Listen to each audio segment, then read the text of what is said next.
Oh, so Lucas, it's been a while for us, but not for the audience at home. Yeah, what's going on, Karl? I thought we beat Doom. We did, but there's 2 DLCs, and right off the bat, I want to say getting these DLCs is a fucking ball ache. What do you Just mean want to put that out there. It's a ball ache because when you go into the store, the Ancient Gods 1 and the Ancient Gods 2 are separate DLC downloads, and they cost like £14 each. However, there is a Year 1 Battle Pass for Doom Eternal that has both of the DLCs, a bunch of stuff for the battle mode that I don't play, for £12. The problem is that that bundle is not available from the store. It's there, you can see it, but you're not allowed to buy it. Because it's not included. Do you know that thing where like the digital store will say, well, this only comes with certain deluxe editions of the game, so I'd have to re-buy the game to get it. So what I had to do is I had to log on and go onto like Xbox.com and buy like the PC version, which you can buy, but luckily the PC version is cross-compatible with this one. Oh my god. And all that, because otherwise it'd cost me like 30 quid to get this DLC when I can see on the store, when you like click to the little store icon, when I click to play it on like this screen, it takes to the store, shows me like it's 12 quid, but the option to buy it's not there. So right off the bat, that's left a really sour taste in my mouth. But, yeah, it's always weird with that kind of stuff. But hopefully the DLC itself is good. I've heard it's good, yes. I've heard it's very, very good. The only thing I've seen of it spoiler-wise is like the enemies in the Horde Mode, which we're going to play at the end of recording. You said that, yeah? Yes. We decided we'll do like one last hurrah of a run at Horde Mode after we completed the DLC. So without further ado, let's go. Do you see that little addendum at the bottom? Now on BBC One, the director's cut of Jurassic Park with extra dinosaurs. Oh my god. More demons because it's DLC. Oh no. So I've played though quite a bit of the Horde Mode on Ultraviolence, so we can give it a go if you want. So presumably we go in fully stocked anyway, so if we're fully stocked, like, that feels alright. If you're confident, I'm gonna let you decide. YOLO, let's go for it. Let's do it, Lucas, why not?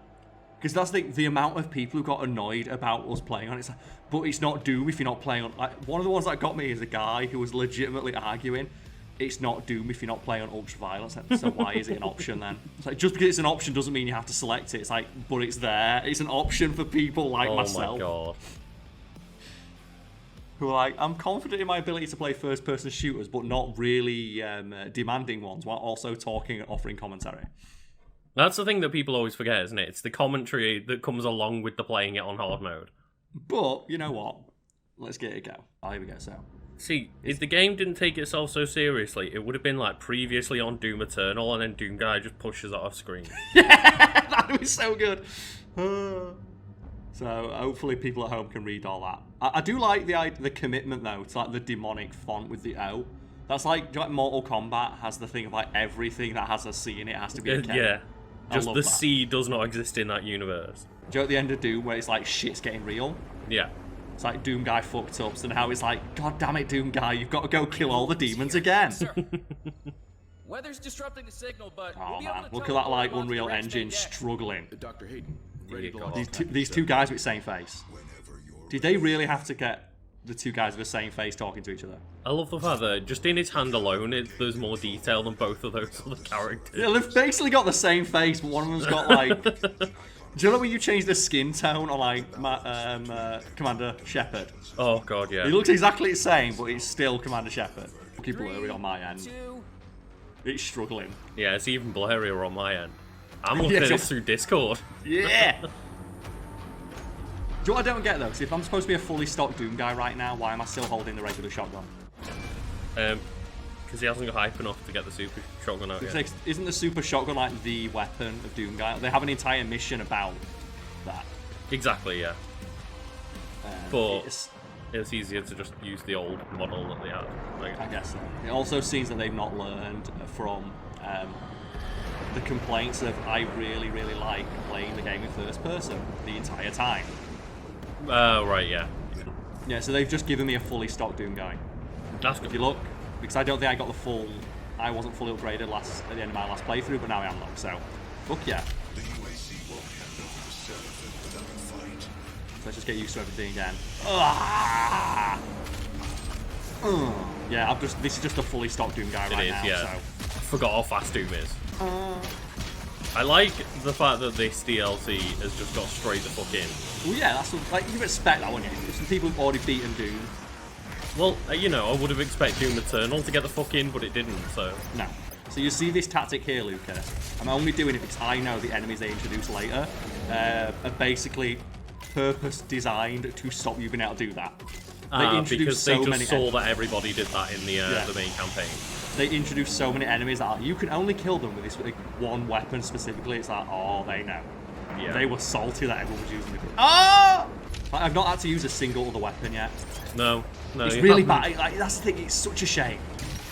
So I remember when I was playing like the Horde mode, and I was talking about how like this is the only thing you ever need to do in the game, and the guy's like, that's not true. It's like, it's only not true because they introduce enemies specifically to stop you doing that. Yeah, if they hadn't actively hampered your ability to do so, then you wouldn't actually need to do anything else. So it's clear that they, as you say, they make it so that, oh well, you can't do that on certain enemies because we know that's a tactic that you can just use. Yeah, it's so powerful. We don't unless we actively stop you. Oh, I thought I got like a grenade in that thing. I did as well. I thought you got the grenade shot off. Oh, I like how it just fell out of the air. You see it that? Just gave up living. Oh, that one did as well. That one just gave up. Fun. I like when you start to run out of stuff though. Because it makes you get like super tactical. So you got to start doing shit like this, like You've actually got to utilise your weapons as well. Well, look how long it was before I actually needed to do anything like that. Yeah, yeah. That one. Oh, so fast. I do want to turn off that fast one. I don't like it. We've got to keep moving, keep moving. It's the acid on the floor though. Yeah, it's super You annoying. keep just sliding into it. Yeah. Ah! This is why though, like, when people complain that you're not playing Ultra Violence, this was the reason. Yeah, it's just like, I could do this, it was just me not saying anything, but I'm trying to talk to you and do commentary at the same time, and like focus on like... Oh my god! Whatever. What just happened? I don't know, fuck it. Like, I'm trying to talk to you and focus on all the weaponry at the same time. Dear god. That is fun. People want to see me struggle so they can say, but I can do it while also concentrating and doing the gamer pose. When I sit in complete silence on my super good rig, when I've not got the delay from Audacity and all that bollocks coming through. Just your OBS. Fuck it, I want that thing dead. Yeah. That thing's like so fucking annoying, for fuck's sake. I want it dead and cue its brother coming in from behind. It's like, I heard you were chatting some fucking shit, dude. Just that thing of when these Mancubus coming in. They are probably my least favourite enemy type in the game, just because they have so much health. I know. So, we've got a new enemy type, Lucas. It's a turret. And do you know what the turret does? When you look at it, it stops firing at you. So what you have to do is you have to look away. Oh, fuck, really? Yeah. So just glacial pace it then, right? Oh yeah. So it's one of those enemy types that like you need to not look at it to kill it. It's another one of those things where it just slows down the flow of combat. Yeah. Let's get through the job. So obviously the first thing I want to do is just kill all of them because they're so fucking annoying. And the fact as well that it's not a one-shot on its It should spot. be, shouldn't it? Yeah. Every other like enemy in the game that's like as a weak point is like a one-shot. Whatever. It's like, I wouldn't mind if they put one at the back of the room or something, but the fact that the entire area is littered with them seems a bit ridiculous. Which gives the new enemy type we need to show off down. Yeah. There we go. I just need to take this guy's armor off. Yes. Feed me. I see it. Right, what weapon do we want? This one. Yes. Oh, fuck. Oh no! No!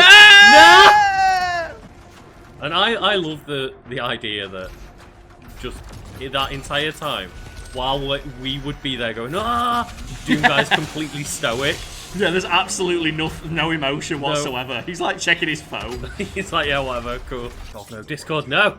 Oh, it's Discord shit in the bed. It's just like, pixels. It's the fact that it's so sudden it goes from just, you can see it pretty clearly, it's a little bit blurry, to just, you can see 8 pixels on your screen now, sorry. Do you know what it is? It's the Doom 20, what's the original Doom experience? Oh, is it like 95? Yeah. Or is it it came out in 96, but it was Windows 95 that was around. Yeah. So I think it was like famously installed on more computers than Windows 95. That's what I was going to say, yeah, it's that start, isn't it? It's the facts everyone knows.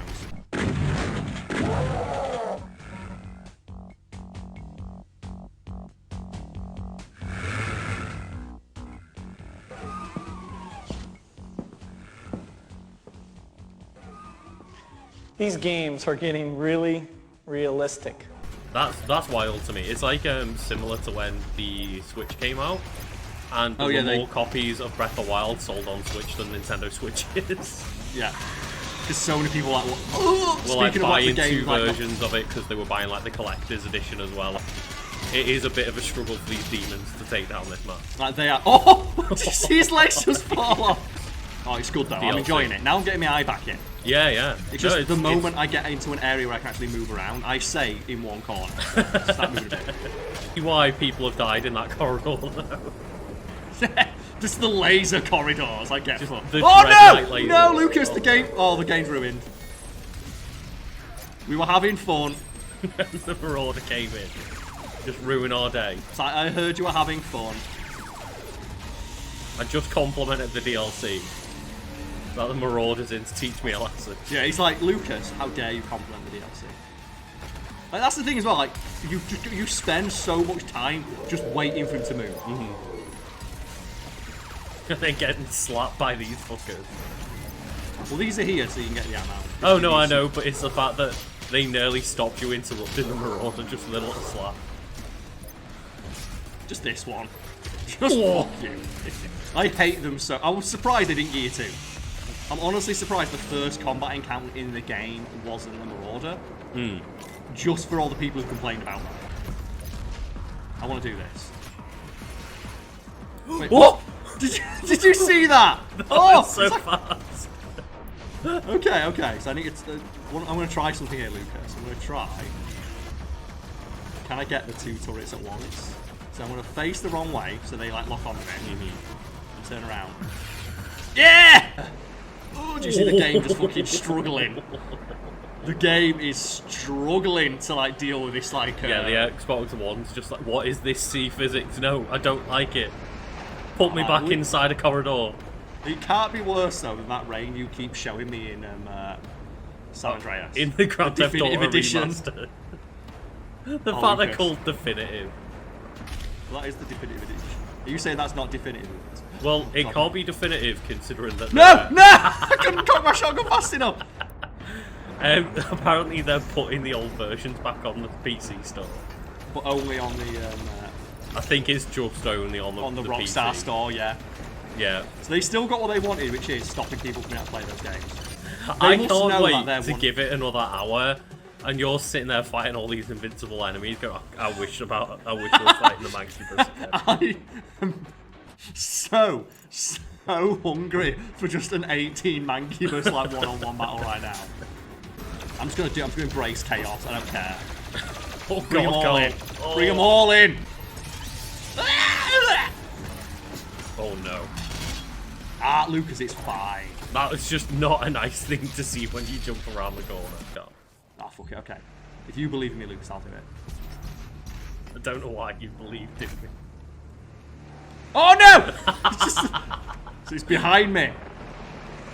Is this the way I got in? I don't think so, no. Oh. That's. Oh! So you've got to shoot that and then jump in. Let's do it. Ah! I told you to make it okay. Karl. This new system is awesome. I love this. Oh, it just feels so flaccid when we've had all those cool action sequences and then it's like, oh well, I guess you've just got to slow down the game for a minute. Oh yeah, oh god, what fucking empowered shit are they sending at me now? Oh fuck! No, Lucas! No, I regret my choice! I don't want there to be any of these. Please, I just want a kill. I see it. No! No! No! Oh, no. Did you see that glory kill? He was just stood, not being able to be glory killed. Oh no.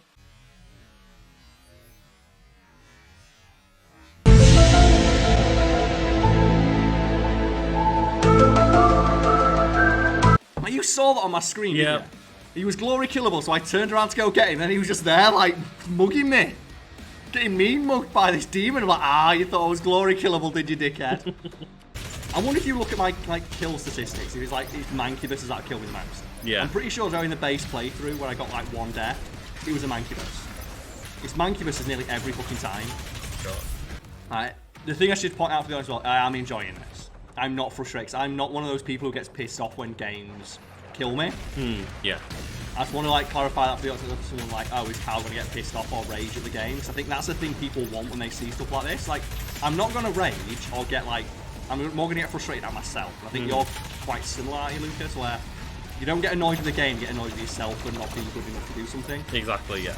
It's like, the most annoyed I get is normally playing PvP when I die to someone that I know I should have been able to kill. Yeah. And I'm like so angry at myself for not pulling off what I can see in my head that I need to do. So that's probably one of the things that people think, oh, I want to watch this, I want to watch Karl struggle and get annoyed. So I'm not going to get annoyed. Like, my frustration is, if anything, going to be short-lived, and then I'm going to be excited when I get to do it again. Because this is a super fun game. Yeah. Because the frustration that I'm feeling is not because like the game is bad. There are mechanics in it that I'm not a fan of, like the Marauder and those like turrets and stuff, but mechanically the game feels so fucking fun. Like, they have truly nailed down what the gameplay should feel like. Yes. But, you know, they just give you far too many tutorials to tell you how to use it. Well, they're not going to be any now, they know. Exactly. These things. These little bitches. Yes! Oh my when the, word. like, the real hero would... I don't mind these though, these are like super fun. No, it's just more like they've already thrown so many things at you in this encounter. I'm loving it though. I do love though after I've killed like the Doom Hunter, they're still making me kill like this thing. Yeah. Just this soldier. Just I went right through it, I don't give a fuck. I get it, but I think... Doom guy did not slow down. I like that. Just... Why am I being taught by an intern? Did you see that?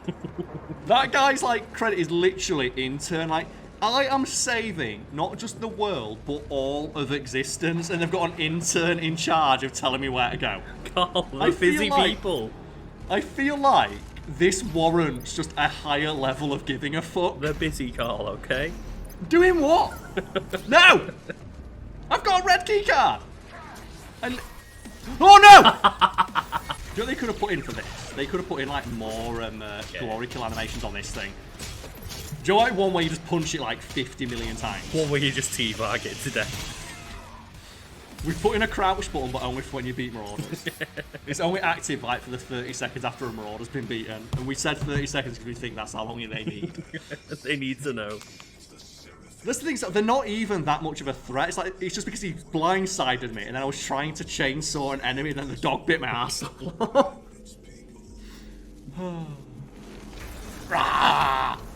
I do love Doom Guy though, being told this is really important and super dangerous, and he's like, "Give me it." Yeah, just fucking grabs it.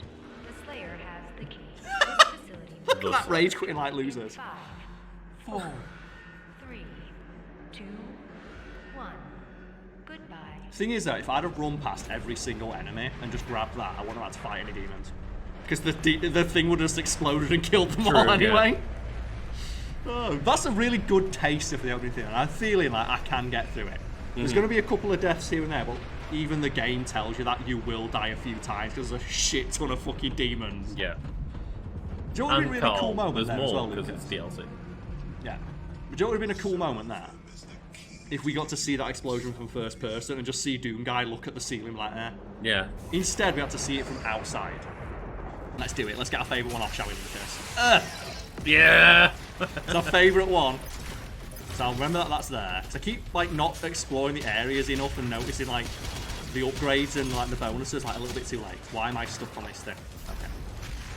I think that's another thing that's quite noticeable is because you're a fully upgraded Doom Guy, you're not spending a bunch of time looking for like the amount of secrets that there were, because I definitely think that there was a better balance in 2016 of how many secrets you had to find. I think though for this though it's like, what more could we give you to make you more powerful?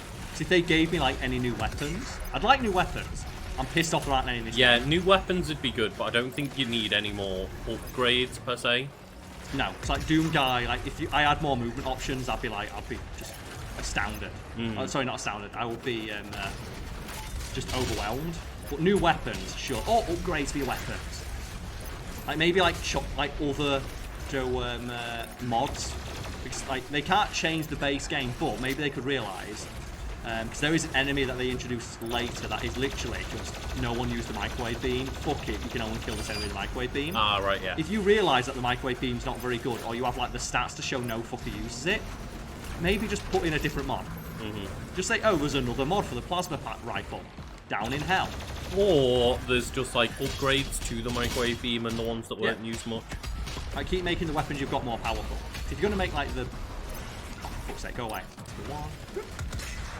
So you can like headshot them as well as you really want. Oh, you can? They do take damage from it, it just doesn't like insta-kill them like it does with the demons. Yeah, yeah. That'd be great if you could just insta-kill them with a headshot. You can when they're on low health. When they're on... I'll try and get into glory kill range and then show you. Let's try and get into glory kill. He's like pretty weak at the moment. There we go. It's fine. Do this. So when they're in glory kill, and that's what I thought of like a really neat thing of. It does do extra damage because the demon's so fucking tough. Yeah. But he doesn't kill it. Now, everything that doesn't die in one hit does get weakened by it. I am an assault rifle main in every game. SMGs, never use precision weapons in anything. Fuck that. I am not a precision weapon user at all. See, like, I am and I'm not. What's the thing? Your aim is going to be better than mine, just because like you play a lot more first-person shooters. Oh, fuck's sake, it now. Carl, it's okay. You can say the word Destiny. I play Destiny. That's the thing. I basically don't play any other FPSs. That's the thing, though. People who play FPSs only generally play one anyway, so... Yeah, like... And people will, like, just play COD near exclusively, and then every time there's a new COD, play the next one. I only play Destiny, but I do play thousands of hours of it. Yeah, you play a lot of Destiny. Is that they just, today released, like, an Xbox museum thing, where, like, you can check over your entire, like, Xbox history of highlights and stuff. That's awesome. And it tells you, like, oh, here's, like, the first time you logged in on each console, what game you played on each one first. Like that thing that should be in, like, every first-person shooter. Yeah, and then it just comes up, like, here's your top 5 player games, and mine are just Destiny 2, Destiny. So, yeah, okay, got it. So I love stuff like that, just to, like, see, oh, yeah, like, some people now, like, I've had my Xbox for, like, over 10 years, to count my Xbox 360. I got a new account when I switched between the generations, but I've had it for ages. Oh, yeah. I did find it funny, though, that it's like, oh, first time you ever played an Xbox on your account. So, December 25th, 2007, like Christmas when Halo and COD 4 came out. I was like, yep. That was a good fucking year, that wasn't it? That was, like, such a good year for people who wanted to play Xbox. Oh. Just died, I love it. Gears of War, Call of Duty, and Halo were all their life cycles all coincided with one another. That was fucking rad. Oh, I forgot about these. I could have done with one of them. Like, oh no, Luke, stay now. Oh, you picked up the pussy thing, did you? They're gonna take it straight back off me, look. No, they're not, Carl. Can you imagine though? That'd be such a good way of doing that though. You get it, and the first thing they do is immediately send like 5 marauders after you to take it back. Let's explore this area first and see what we've got in here, shall we? Let me pass. Let me pass. Lucas. They don't want me to get past. They don't want you to get to that fucking buff though. To be fair though, if the moment that thing gets destroyed, they're fucked. Yeah. So I understand why the demons are protecting it. It's just very frustrating. When they create like an entire wall of demons to get through. That's cool. I like the idea of like the empowered basic enemies, because like the regular enemies are already so fucking strong anyway. The idea of like, oh, what does a revenant do when it's fucking powered up? It dies like a bitch. Oh, is that a little submersible? Oh, they're going to introduce vehicle sections. That's one thing missing from Doom. Like, they've not done the thing of the on-rails section where it just gives you a giant fucking gun. And I see some cannons on that, Lucas. There Are is. we Crash Bandicoot 3? Are we turning into Crash Bandicoot 3? The question is, do you control the sub or not? Let's give it a go. Oh no, I'm just holding on to it. The Doom guy is the cannon. Is that what you're telling me, Carl? Because that's the... I love on-rail section in games. Like, when they're done well and when they're not used in a way that's really frustrating. Like, oh, they're done for padding or they're, like, overly long. Like, Bayonetta really struggles with that off. They keep putting on-rail sections in, but they put way too fucking many. Oh my god, is that a shark? Lucas, look, it's a shark. I need to see it. I need to know. Oh. Not even like an animation. No. Like, do you know, like a Far Cry style animation when like the animals get you? Just chomp on your face a little bit. Oh man, I wanted it to like bite me and Doomguy to just punch it off. Like, this Seraphim sounds like a right bell end. Whatever. Eh! Fuck you. Look at all the robot shit in it. That's awesome. That was such a cool battle. It's just when it comes up behind you, it's like, there's not really much you could do about an enemy like that, is there? There's not. Oh, you know what, Lucas? Oh, he's here, look! He's here to ruin everyone's fun. Man, it's been a while since some BFG ammo. Oh, there we go. This is what we wanted, Lucas. He's brought his friend. I love as well how like they've done this, and you can just show highlights how bad their like pathing and AI is. When they cannot handle being in the same room as one. I thought that was a third one then. I want 5. I hope there's a section of this game where you fight like 50. We've listened to your complaints. We know you don't like fighting a marauder, so now you will fight too. That's the thing as well, like they're gonna stack where the thing of when they, oh for fuck's sake, when you accidentally shoot one shield, it's going to summon a dog, which means that when you're trying to group them together, you're always going to accidentally hit one. That's so good. I want them to put, like I said, I want 4, I want 5, I want 1 million, just so people know how poor their AI is, because they have 3 moves. They have 3 moves. They can fire the wave, they can summon a dog, or they can use their own shotgun blast on you. Thing is, Karl, that's what you need to do. Is your sniper montage can just be these. You're sorry? Your sniper montage can just be the precision bolt. Because he just homes it.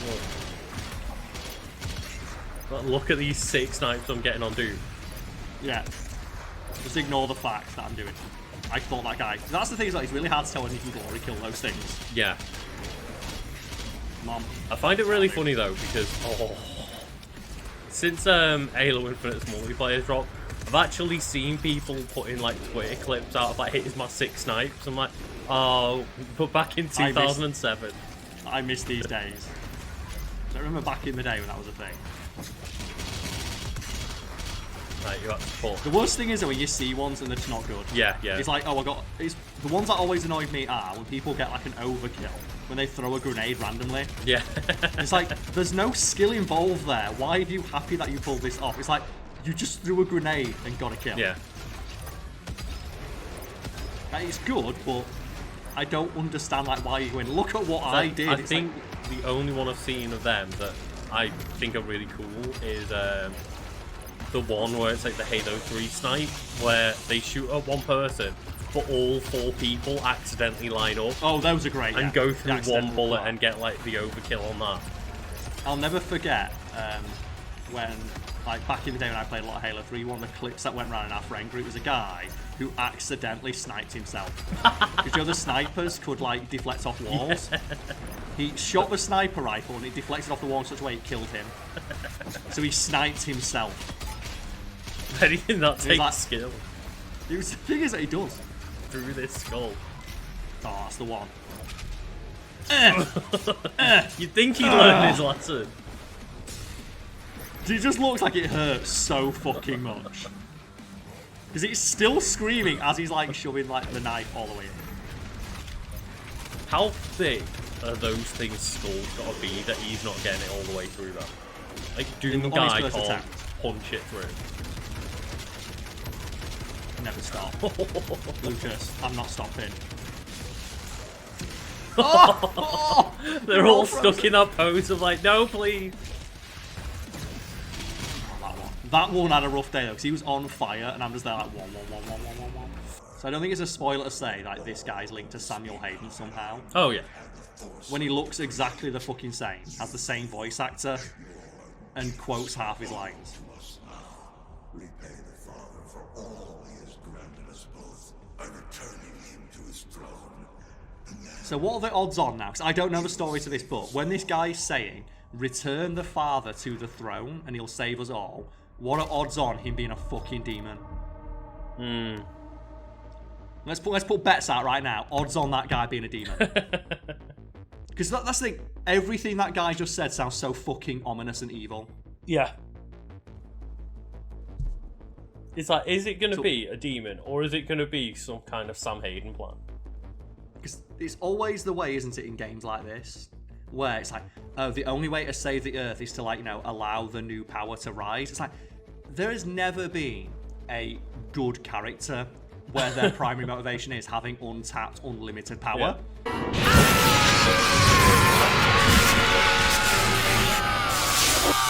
So I'm going to call it right now. I'm going to have to trust that people believe I've not played ahead. That whoever the fuck they're talking about is evil. Of course so. And yeah, what do you think so far? This is really fun. I'm enjoying, I think I'm going to keep it on Ultra Nightmare difficulty. Yeah, it seems I feel like you had, like, a fair challenge.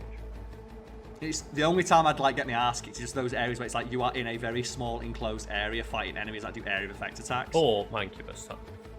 Mancubus, they're my least favourite enemy in the game. For now.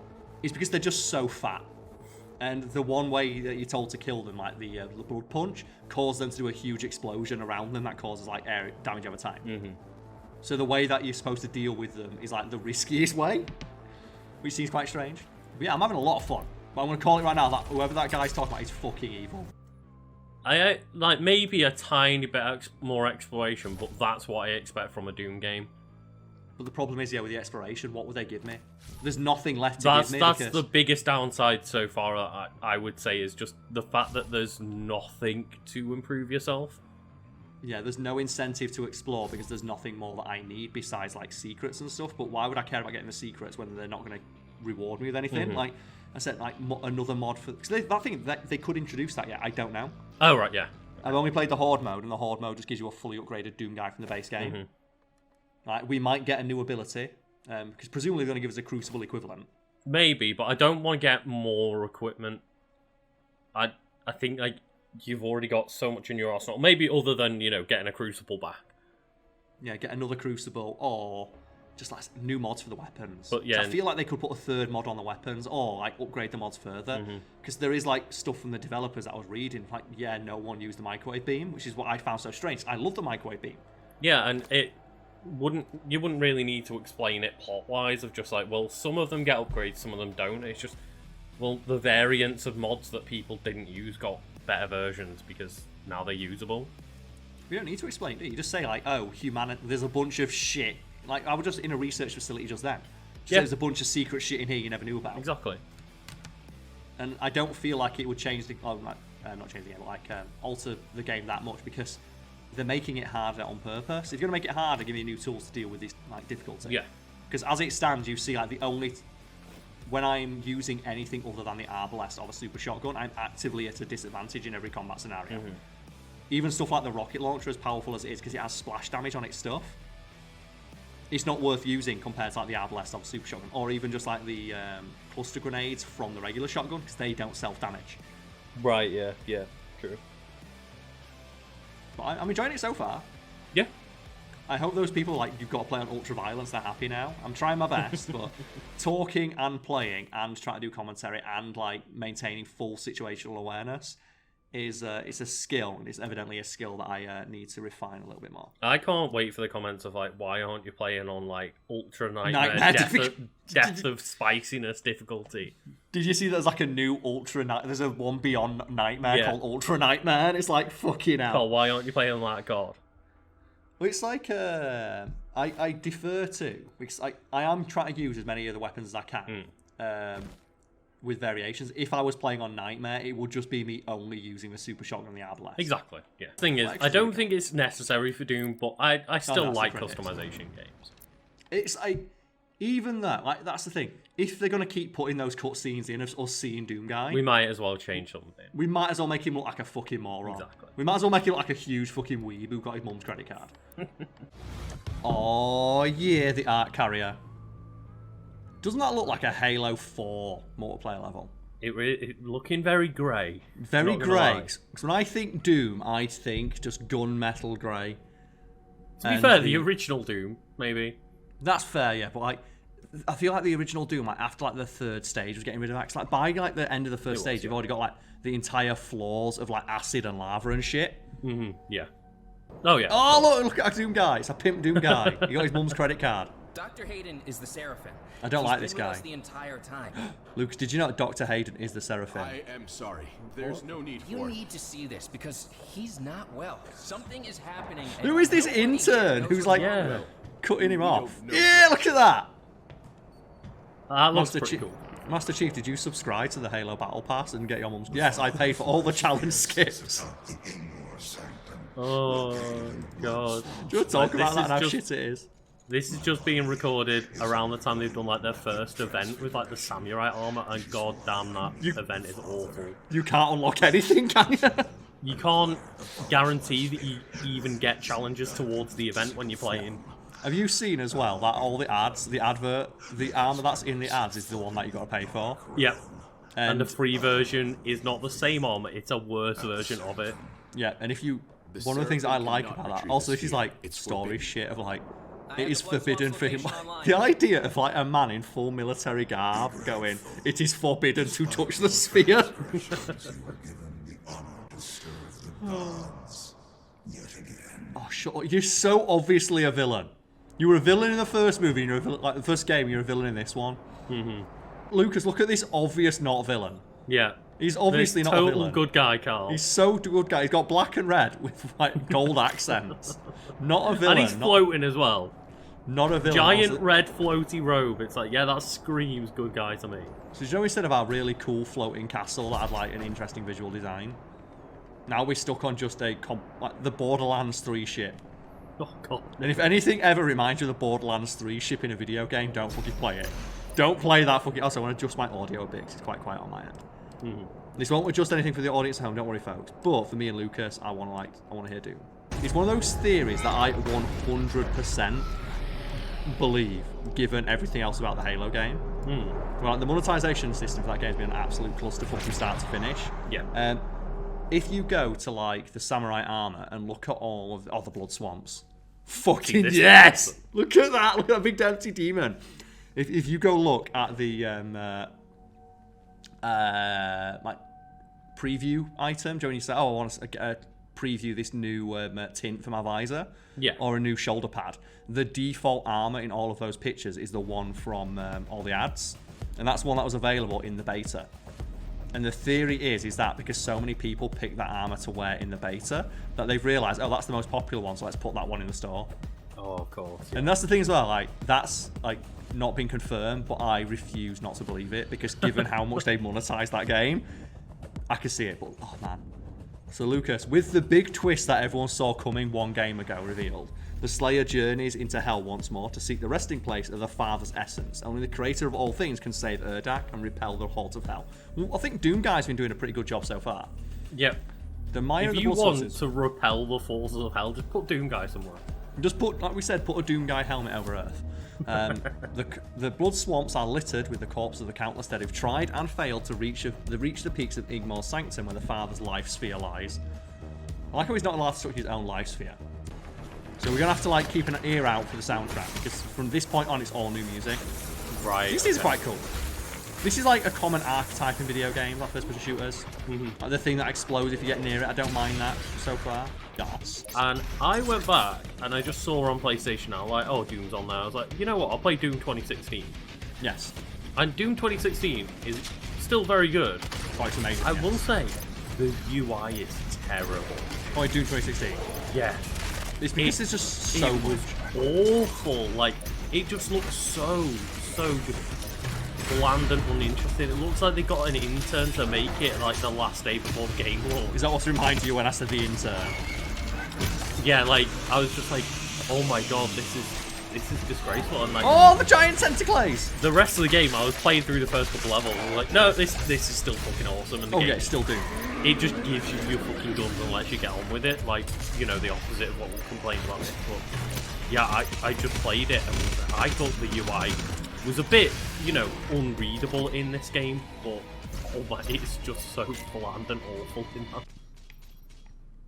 The Cyber Demon, look at that. They spoil it so early. They spoil what's coming up so fucking early. Bam! Right, so let's just bring the Marauder in, shall we? We know he's here.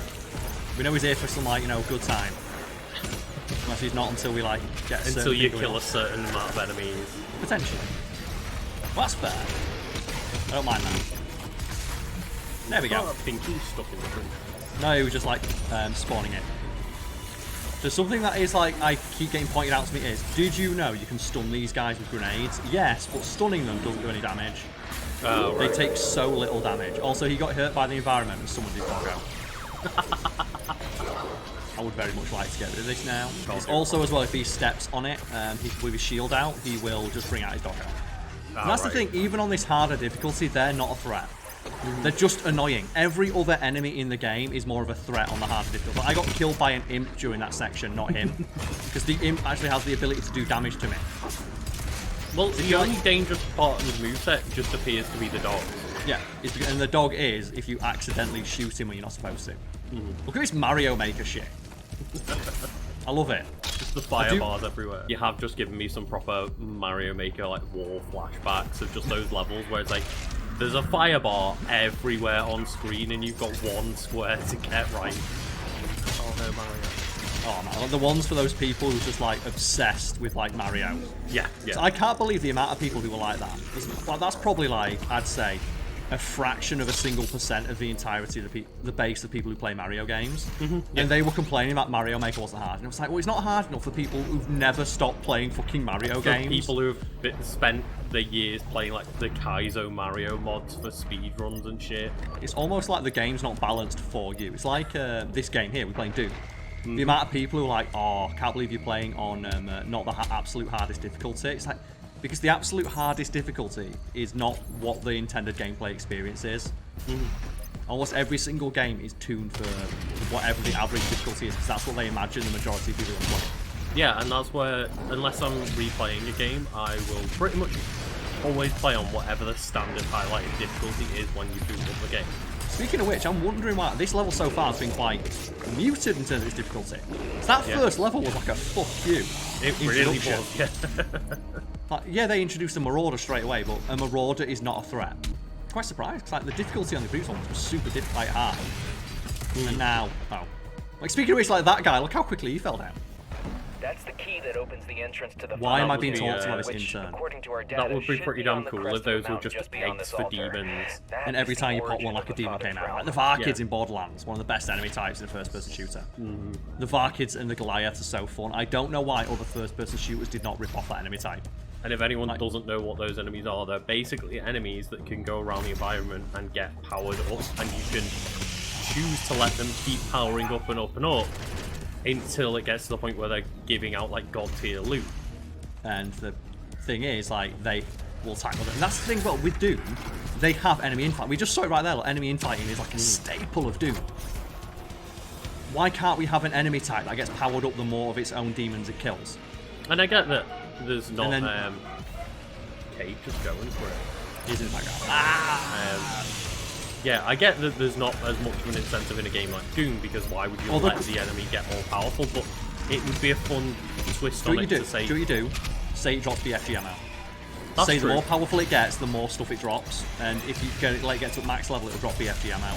See, what I was going to say is that there's like a demon rampaging around trying to kill other demons, which will make the fight easier for you, but then they become a lot harder. So it's like, do you stop the one that's helping you, or do you let it help you and then deal with one super badass enemy? So that's the thing, like, so that enemy type makes gunfights in Borderlands 2 so much fun.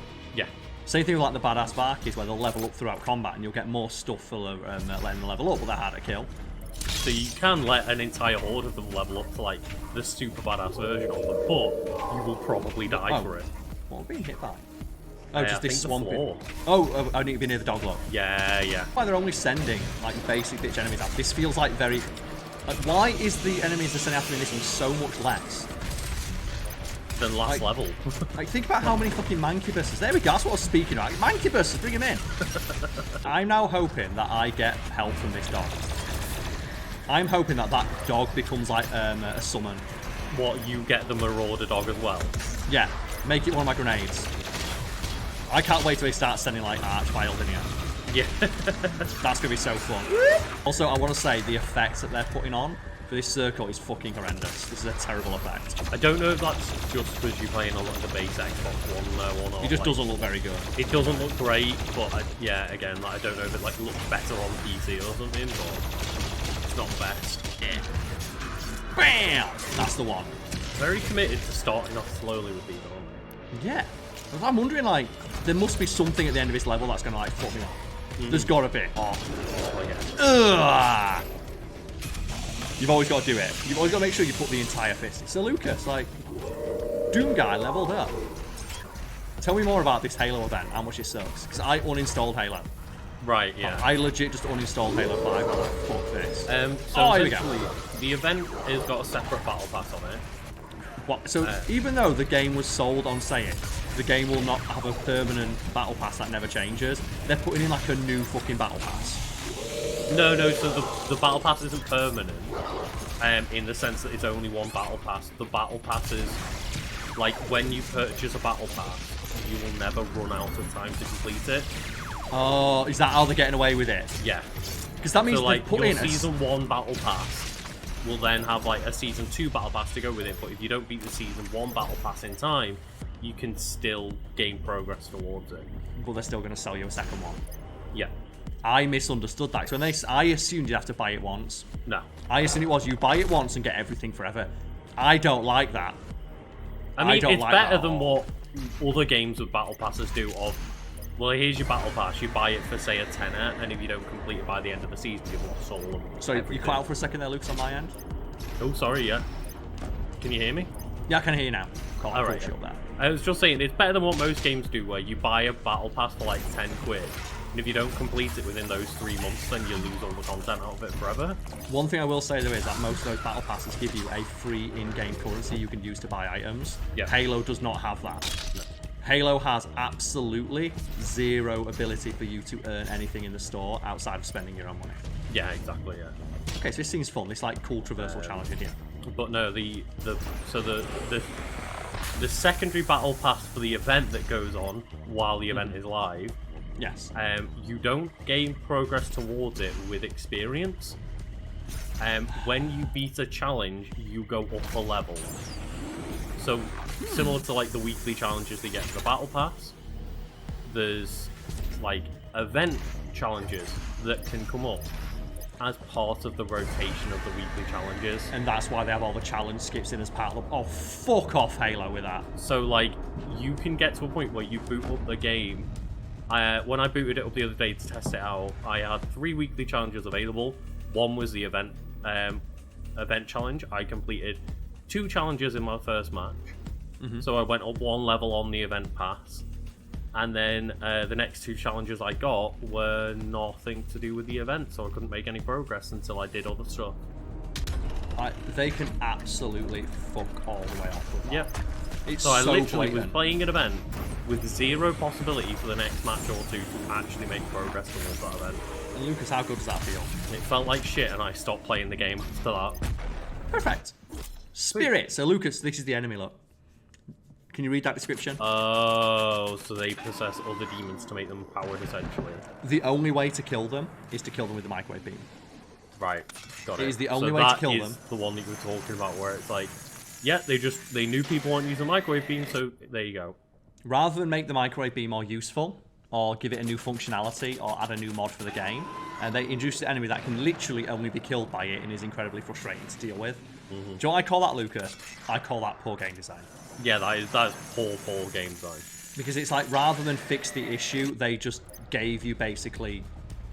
They slapped a bandage over it. Yeah, that is like bandage over a bullet wound right there. Yeah. Oh, there's the spirit. Get this spirit out of your body. Look how long it takes to kill as well. Imagine trying to do this in Horde Mode when there's a Marauder.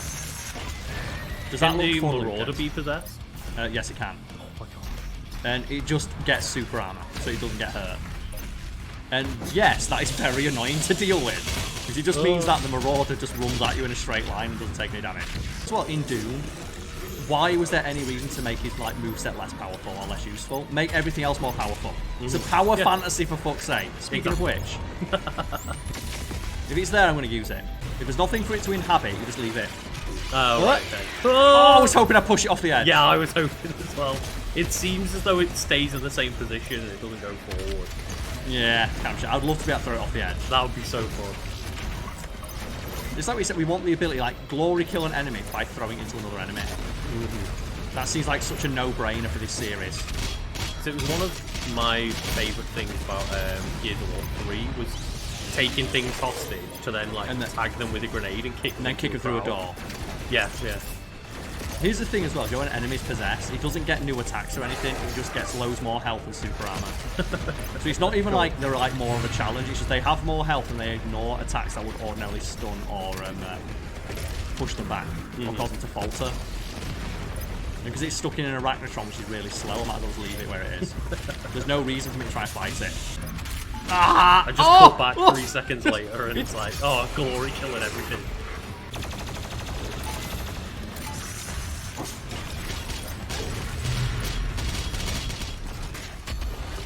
Oh god, it's doing that thing, look. I'm just trying to get onto the boot. No. I was backed into a corner on top of the boost pad. But the enemy would not let me fall because it fell under my feet. It was trapped under my feet so I couldn't get away from it. Oh no. So this is what I wanted.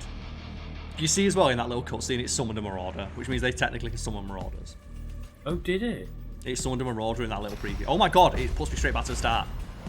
Are you fucking kidding me? Well, I'm gonna have to like just absolutely rip and tear like an absolute madman now then. Well, I guess that is a challenge. That is a trial. Maybe save the BFG ammo. Yeah, I'll save it till like the marauders, the archviles turn off.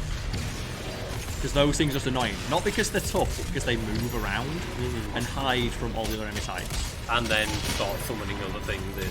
Yeah, and the things that they summon also get super armor. That's always the most frustrating thing when you're like, you know, playing against other people on the game, and you're like, oh, I'm just gonna run at them, and then they just slowly back away and kill you. It's the best. It's the best tactic. No one can stop it. Fair play, fair play. I shouldn't have been an idiot and just run straight towards you. Well, unless you're playing like Halo, and it's like, oh, I'll try and melee someone, and then the melee doesn't work because it sucks. I can't get over how bad the melee feels in that game. I've not had any issues with the melee, but I'm not like too much of a melee bird. I fucking love the melee. Because they remove collision from it.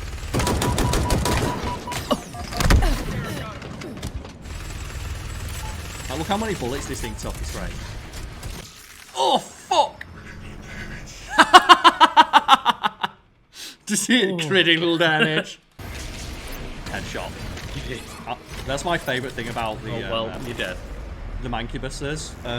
You must blood punch them to take their armour off, and did you see what happened when I blood punched it? Yeah, you lost all of your armour and health almost instantly.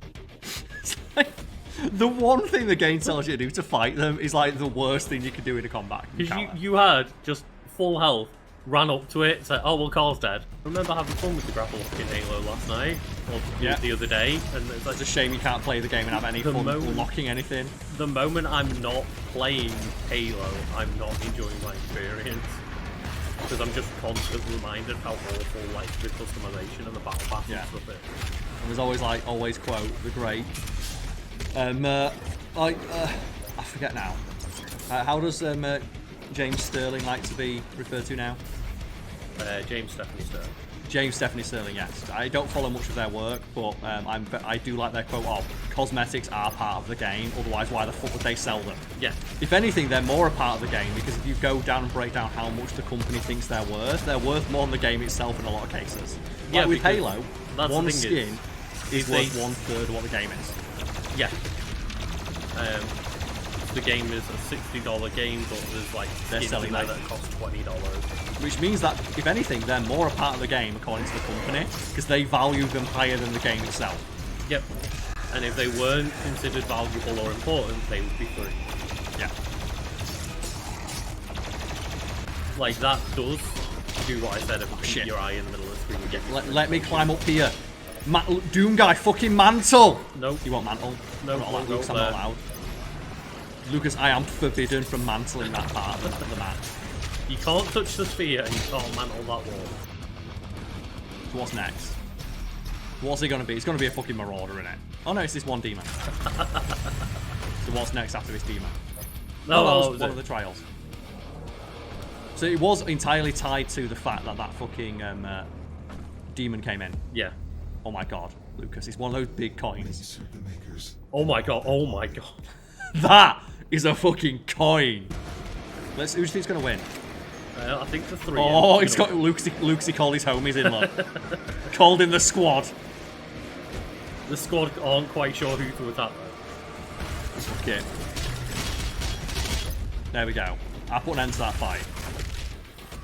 That's like, because I rewatched Spider-Man recently, and you know that bit where like Spider-Man just like kicks the shit out of Flash?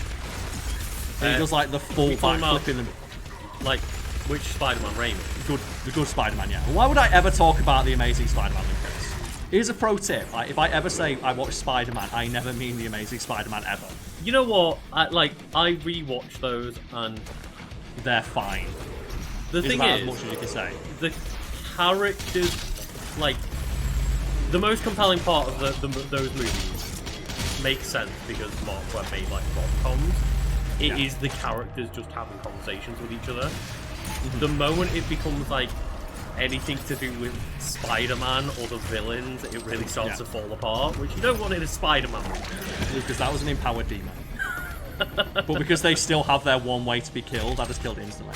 But yeah, so I was watching, right. you know, like Gwen Stacy and Peter Parker in that movie is great, but watching like Electro is not. No.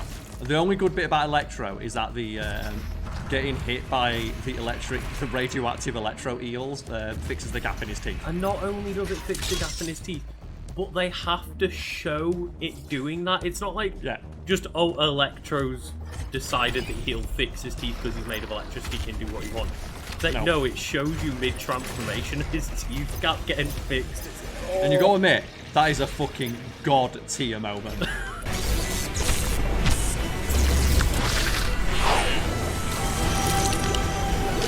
It's so good. It's like such a specific trope in superhero media of like huge fucking nerd gets turned super sexy because they get made evil.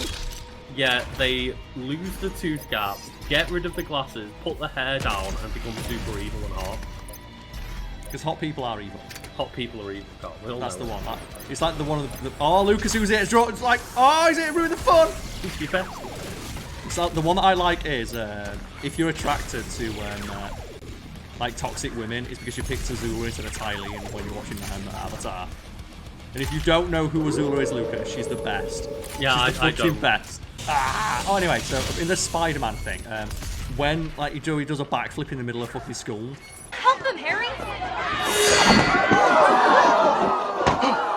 Oh, yeah. And then other people have the cheek to say you're a freak, Parker, instead of, oh my god, that was amazing, you kicked the shit out of the guy everybody hates. Yeah.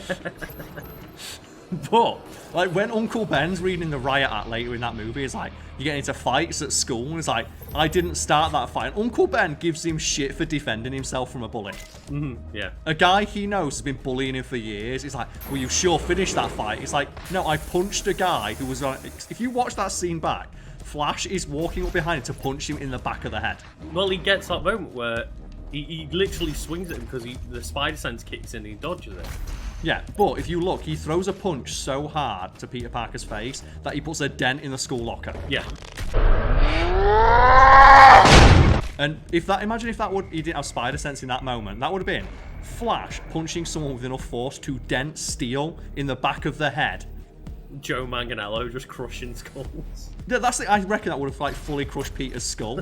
And then everyone gives him shit for defending himself by throwing him a little bit across the room. A little bit, Carl. He does knock him like 20 feet back. The thing is, how much damage would Flash's punch have done in that scene?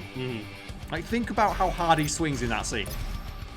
I'm pretty sure if Peter hit him hard enough to send him that far back, just Flash doesn't have a rib cage anymore. Probably not. He deserves it though, he's a prick. He's a prick. It's that thing of like, oh, you get into fights at school. It's like, no, a dickhead bully swung at me and I swung back. And I've rewatched all of the, and they're all amazing. Trilogy and the Amazing Spider-Man movies in preparation for the new Spider-Man movie.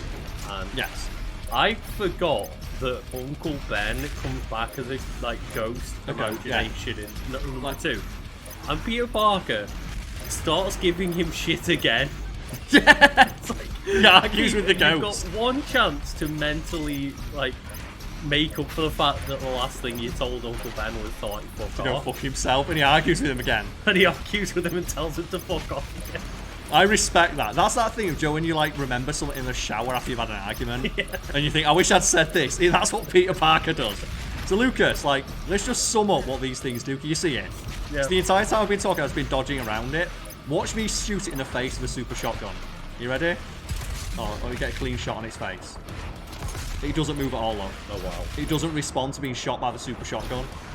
And now imagine if that was a Marauder. Or like a Doom Hunter. Okay, now it's time to introduce some shit that can actually kill. Go. That should be like, it shouldn't say continue, it should say come back. And get back into it. Joe, fuck it. I don't want to fight that. Skill, I just don't want to fight it 'cause it's annoying. Oh my, yeah, okay. New guy showing us what he's got. I hear that riff. Okay. Oh. He just gave up. He's like, Doom guy, take this. Oh my god, visibility. Lucas, visibility. Visibility. Oh my no! word, what's happening? I don't know what's happening. All I know is I could just like... Oh, there's something here that I'm punching. Awesome. Oh my god, Lucas, there's invisible stuff in the stuff where there's no visibility. That's awesome. That's so fun. They're sending invisible enemies to fight me in a place where I've got zero visibility anyway. I don't mind Steven. The thing I mind though is the people who seem to exclusively use them are old men with their balls out. Yep. Yeah. Do you know what you should do for this moment as well? Please clear away the fog for just a bit. Just so I can like spot this. Who thought this was a good... Someone in the design department thought this was a good idea. It was like, oh, do you know what would be really fun? Let's put an enemy area where you can't fucking see anything. And then put in enemies that shoot you from distance, that can hit you from across the map. And to make the enemies invisible. Again, I feel like the term artificial difficulty is applicable here. Maybe. A little bit. The difficulty here is based on the fact that I can't stand anywhere without taking damage of some kind. And you can't see what you're fighting. Literally in that case, look at that thing. Look at it. Thing getting high. Comes up, oh yeah. Oh! Oh yes! Doing sick backflips for it. And that's the thing is, we were talking about new enemies and new glory kills, but that's something that you can't even glory kill. Nope. So there's 2 new enemies that we've got so far, neither of which can even be glory killed. And neither of which are fun to fight, I should point out. Both of them are bad to fight. They do not feel good to fight at all. They actively make combat encounters they appear in less fun. Well, they both slow the combat down and mean that you have to kill them in a specific way. Yes, Very they actively limit the amount of your arsenal you are able to use in a given combat encounter.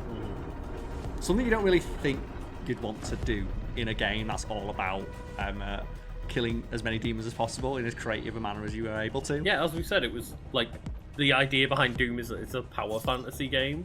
It's like when they say like, oh, countless people die countless people die trying to do this. It's like, maybe they died because they didn't have a microwave beam. Like, did you ever think about that? Nah, I seem to do okay. Yeah! Actually, there is a third enemy type introduced to the giant tentacles. Like the giant tentacles again, they're in. That's just a bigger version of the same enemy. Well, if they're going to do that, give me a big version of these. Giant Give me a big version. Give me a big version of every enemy. If you want to do that.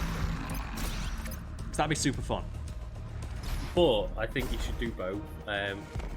Give a giant version of the enemy, but also tiny. Oh shit! I need 2 dashes to do that. Just tiny that'd baby be so fun. versions that are really hard to shoot. That'd be so fun. Because they do that in Monster Hunter sometimes. You have like baby that like you can fight tiny monsters and they're like 2 foot tall, but they've got just as much health and damage capability as the other ones. So you just fight like a tiny Rathalos. Yeah, they added It's in super fun. in Destiny as like a difficulty modifier for one of like the harder missions. Is like, oh, we've now got tiny exploding kamikaze enemies that just sprint at you. And it's like they're normally a bit bigger, but they put tiny ones that just run a bit faster in the game as well. That's the thing. If you've not got the ability to make the game more difficult in like, you know, a fun, creative way, start putting more shit in. Yeah. Do that. Modify. Presumably every enemy has like a modifier or a slider for shit like that. Just take the size slider and like put it one way or the other. Like, let me fight, like, giant imps, but really- they still go down in just as many shots. It reminds me of playing a Time Splitters multiplayer, where With everyone all, like, the picked bots the and modifiers monkeys on. because their hitbox was half the size. Yeah. And they actually had Hey. different stats and sizes and stuff. They're different health, they could run faster. It makes sense, like, smaller enemies can run faster, but the one of, like, they had more health and damage, like, it was... The only way you could have, like, a fair fight in that game was to, like, have, like, gentleman's rules. Yeah. And that's the thing. I was always the guy like, yeah, I'll play fair, and then just pick the Robocop monkey. Yeah. Just unstoppable. Cyber monkey is harder. I'm sorry, did you expect a fair fight? Never trust a monkey. Because, like, thing is, though, like, you'd think that'd be a thing in the past. They did it in Halo 3. Halo 3 actually had different hitboxes on elites compared to Spartans. And if you played SWAT, just play as an elite because their heads are harder to hit. I think I've told the story before, but I'll tell it again because it's really funny. Me and my mates were playing SWAT, and one of the guys on our team was like a Spartan wearing an EVA helmet. So the giant helmet that's really easy to headshot. The gold. And his name was No More Elites in SWAT. And every single person on our team was an elite. And every single person on his team, except for him, was an elite. And all me and my mates did is exclusively went for, oh, you can't dash around the edge. No. I was trying to do something cool and fun there. We all just headshotted him. We did the thing, you put your sensitivity to 10 and run backwards. Oh my god, leave me alone. Put your sensitivity to 10, run backwards and jump and face down. It was super hard to hit their heads from behind. Because if an elite was looking down, you couldn't headshot them from behind. Whereas a Spartan, you could. So we just, you'd just jump backwards towards the enemy and then turn around with 10 sensitivity and one-shot him. And he was really easy to do that to. Because almost every, like, high-level SWAT match was just people jumping backwards as elites. The thing is, though, that feels so fucking tactical to me. That's how you get to the level. Because imagine if elites in campaign started doing that. Yeah. If you got to the point of, like, if you put legendary difficulty on and the elites in the campaign for Halo started jumping backwards so you couldn't headshot them, that'd be amazing. That'd be incredible. You wouldn't be able to do anything about it, would you? No. But now imagine, Carl, they put a tiny modifier on them. They're just as strong, but they're just tiny elites. Tiny baby elites jumping backwards. Because they've got that in Halo Infinite, haven't they? There's that glitch where sometimes warthogs will spawn in really small. Yeah. And people are just calling him the piglet. Oh. It's no longer the warthog, it's the piglet. Have you seen the one as well? There's that weird glitch where sometimes, like, your Spartan doesn't look the right way when you do the intro thing. And it's sometimes like your Spartan just like is out, like, facing towards the fucking wall or something. Just, yep, ready for battle. I hate those things. They just look like regular imps, but they're like so strong. Oh, right. They're a lot stronger than they look. Yeah, the Prowlers. Ah, right, okay. And they're the ones who can just do shit tons of damage to you. Yeah, because they're so small, they look like pretty basic enemies. And do you know how we can fix that, Lucas? Size modify. Oh my god, leave me. Get me out of this fucking corner. It's the same thing with, like, the things that can be the possessed stuff. It's like they're not like a threat, they're just annoying. Yeah. Like, their threat is entirely artificial. It's just they're just annoying and make other things more frustrating to fight. This thing just wants to ruin your day, Carl. Oh my god, no, they're behind me. Oh no. No. Yeah. Just they're coming behind. That's the thing, though, in that situation. How am I supposed to get out of there? You use your teleport, Carl. That's the thing. You saw them. There was no way for me to get out there without dying. You turned around, tried to run away, and he's just stood in front of you like, no. Let me out of here. Let me out of here. Again. Let me out of here. Let me out of here. It's like you saw me actively moving away from combat, and it's just I'm just taking damage from behind. There's a system that I think, like, Bayonetta and Devil May Cry do very well, where it is any enemy that is not in your immediate peripheral is unable to hurt you. I think I showed it off in the Devil May Cry playthrough, where any enemy that is not in your direct peripheral or cannot be seen by... Oh, for fuck's sake, my double jump. Because I walked up the stairs and it counted as me using my second jump. So I was off the ground. Technically does not count as an enemy that can hurt you. This game does not have that rule. Definitely not. Because there are so many times I'm being shot by things that are directly outside of my line of sight, and therefore something I am not able to stop myself being hit by. Oh, I did dash around that time. You were just high enough to get over the gate that time, yeah. But yeah, does Bayonetta do that as well, yeah? Bayonetta does that, yes. Yeah. It's one of the ways you can cheese, like, the game on the hardest difficulty.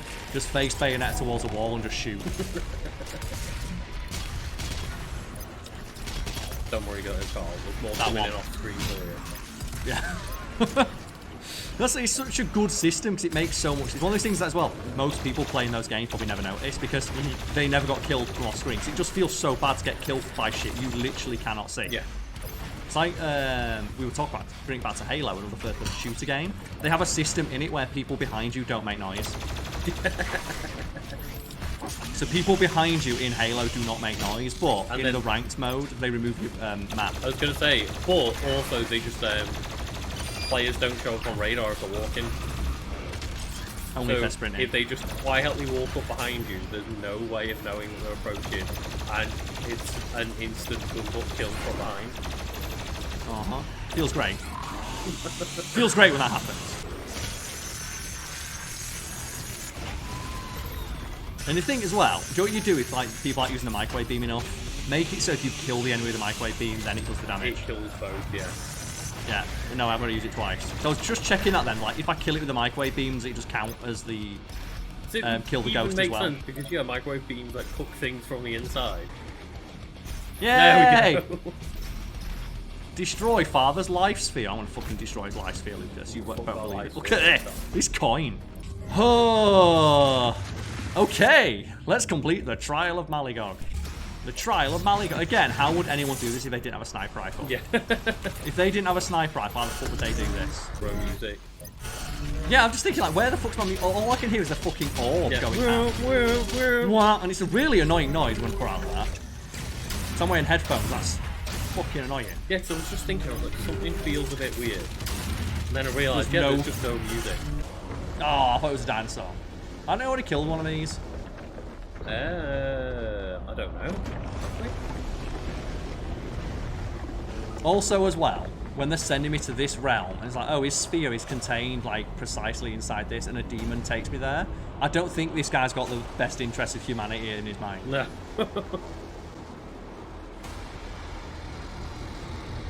I'd like to point out as well that the UAC have spaceships. So the only thing that was stopping me getting up here is that it's very high. Why did I just get a spaceship? What was stopping me getting a spaceship here? The ancient gods were stopping you, Karl. You mean the ancient gods that I just kicked the ass off? I don't know who the ancient gods are yet. It's not they suck ass. I presume Oh this man, is I love one of them. Endgame. I love Endgame, don't you, Lucas? Hurry, retrieve the Father's soul sphere. He will save Erdak from I do not believe him. Not for Look one how second. I don't believe it. He might as Like, well look be at- just twiddling his fingers as he says it, like, yes, yes. He might as well have like he might have like the villainous mustache and the top hat. He might as well be Snidely fucking Whiplash. Do it. Give in to the dark side. He's even glowing like with like evil yellow energy. Just kill it, Doom Guy. Punch it. Dunk it like a I think basketball. Doom Guy is like, I don't believe you, but it does mean I get more demons to fucking kill. I want you to dunk it like a basketball. There's another one, look. There is. Look at he looks, he's doing it. He's like, yes. Yeah. Crush it. Oh.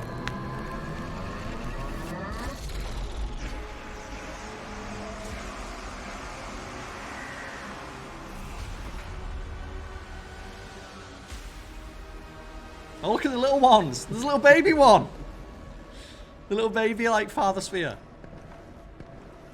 You feel you are prepared now for this. See, at least that guy's honest about his intentions. This is the Dark Lord's life sphere. He'll take physical form if you do Why Doom does the Guy's intern like, know yes, this? do it. Lucas, why does the intern know that? I don't know. Like, what level of clearance does intern really have?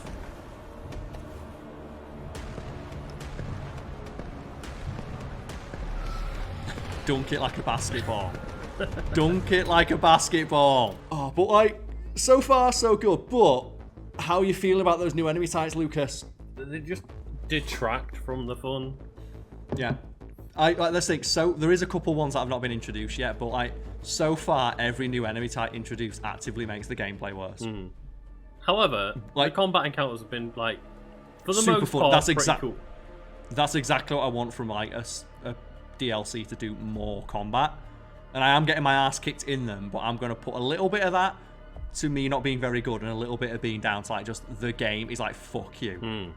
We know that you could fly through these if it was like a nice bit. If this was like Final Destination, you'd be flying through it no problem. Carl, why aren't you playing on Ultra Nightmare difficulty? Because I'm not that good. Like, that's the thing as well. My ego is not tied to my ability to play video games. I'll admit, I'm not that good. It's that simple. Yeah. And that's one of those things where I don't think a lot of people who play video games, who are that into video games, could say that. Like, their ego is so tied to them being good at video games that, like, just to say, I'm not that good. Yep. It's not a level of skill I happen to have, and I'm okay with that. But I am enjoying the difficulty I'm on right now, because it feels like a challenge. I like that as well, Lucas. The Slayer has come to fight through the corpse of paradise until he reaches the Lumerium, where he can awaken the ultimate foe and finish the war once and for all. This is Ancient Gods Part 1. Finish the fight, Carl. When it's called Ancient Gods Part 1, I don't believe for 1 second there's not enough. But yeah, tune in next time, everybody. And Lucas, I was going to get straight into the game, but you made me stop on this screen for some reason. Well, Doom Guy's wearing a Santa hat, Carl. What the fuck's going on? Oh yeah, this is probably going to go out just after Christmas, but we're recording it in the lead up to it, so more info. Gift, Wrap and Tear. I don't mind that as a name. Play the game and complete weekly challenges to unlock rewards for the battle mode, for that thing. So that thing we're not playing, but it's some skins. Man, isn't it a great thing to play like a first-person shooter and just get like free cosmetics from playing the game? I mean, yeah. Doesn't that feel really good? Wouldn't it be a really stupid idea to have a first-person shooter and not have that be a mechanic? To be fair, you do get them in the main game now. No, you don't, Lucas. We're of course talking about Halo Infinite, which launched recently. And Lucas, are you alluding to the fact that there are armor lockers? Wait, Carl, I haven't tried using them yet. What is it? Okay, so tell me about the armor lockers, Lucas. Tell me what you think they are. Oh, Carl, you've still got your little Carlswood thing on screen? Is that meant to be there? Where is it? I can't see it on my screen. It's on the top of the gameplay screen for me. Is it? Your little Carlswood streaming logo. Oh, that might be because you're watching it on Discord. Like the Discord thing. Okay. You've got like it'll be like my stream. Right. Carl's Wood, Karl S Wood, Karl Smallwood. Well, yeah, Lucas, tell me about before we click start about Halo Infinite and its campaign and the armor lockers. Well, the only thing that I know about them is that when I've been playing through the very start of the campaign, like when you get into the open world-ish segment, there's like some lockers around, and it goes, oh, but like find these Mjolnir lockers scattered around the world, and you'll unlock cosmetics for multiplayer. Yes, and Lucas, given that they're called armor lockers or Mjolnir lockers on the TAC map, and they say they unlock cosmetics, and they are generally found next to dead Spartans with unique cosmetic items on them, what would you think would be in those armor lockers? Well, I thought it was going to be a bunch of armor pieces. No, Lucas. It's posers, colours for your armor, but only one specific suit of armor because of the whole armor core system, and emblems. There is not a single piece of armor in any of the armor lockers in the entirety of the campaign. Are you fucking kidding me? You also don't unlock any armor by playing the game. So even if you complete the game on Legendary, which used to unlock the higher booster armor, you do not get that anymore. Also, you can't replay story missions until an update drops. Are you fucking serious? Lucas, I'm not kidding. This is like the hardest I've ever seen someone fumble a ball. But it's a ball that was passed to them. Like, it wasn't thrown, it was handed to them, and they dropped it on the floor. Okay, I'm anything but a dropper. Cross!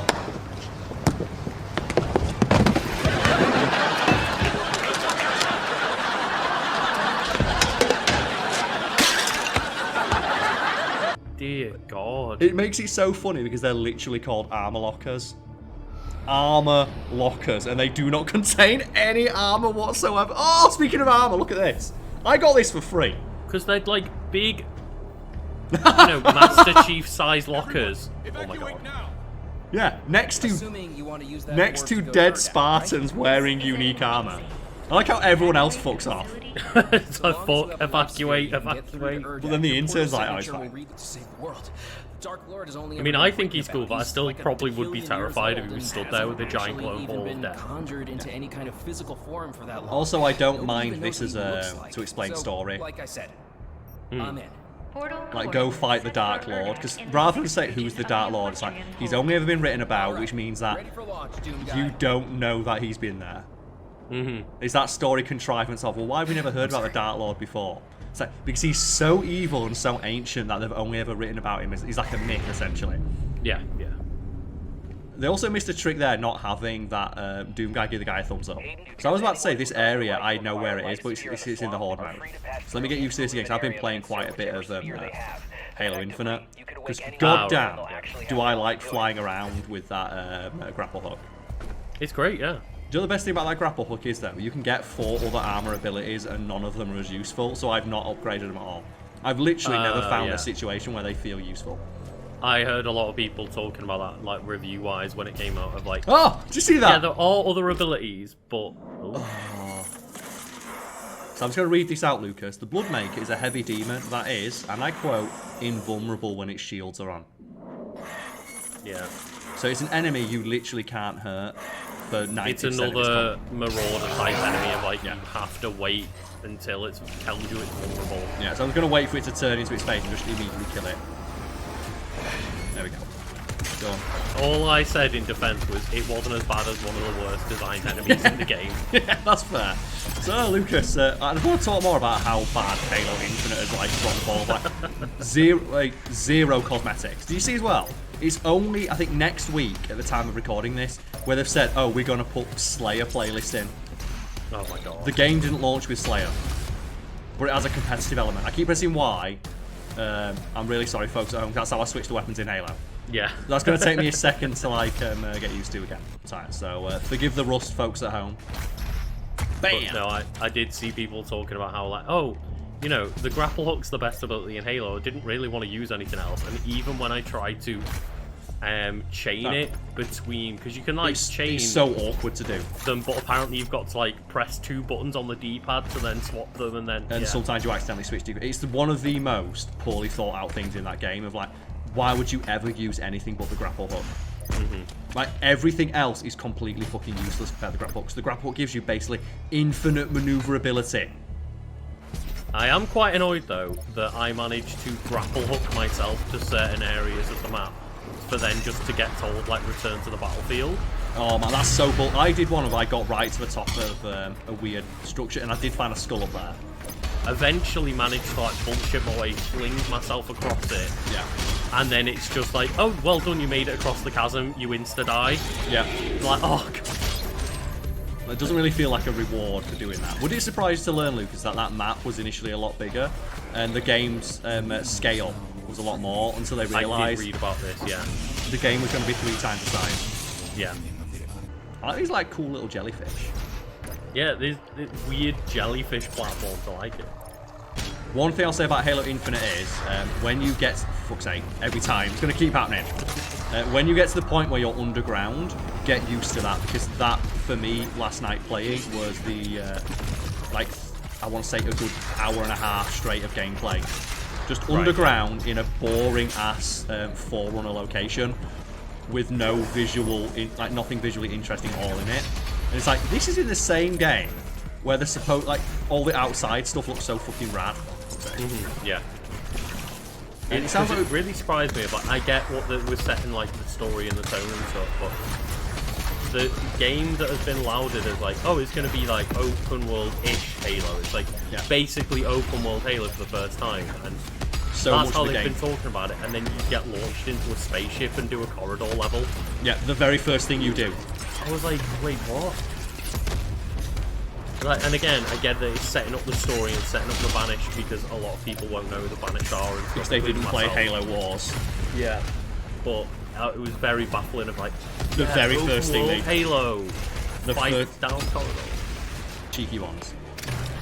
Yeah! Oh, this getting hype, so...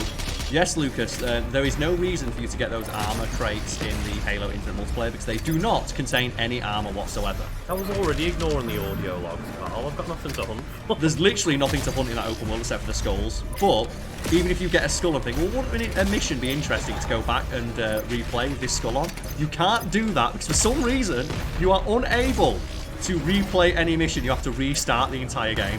Like, look, I know they delayed that game by a year, but goddamn, they need to delay it longer. Like That game is- war. It's because there's like, they're basic things just from the genre of like replaying missions.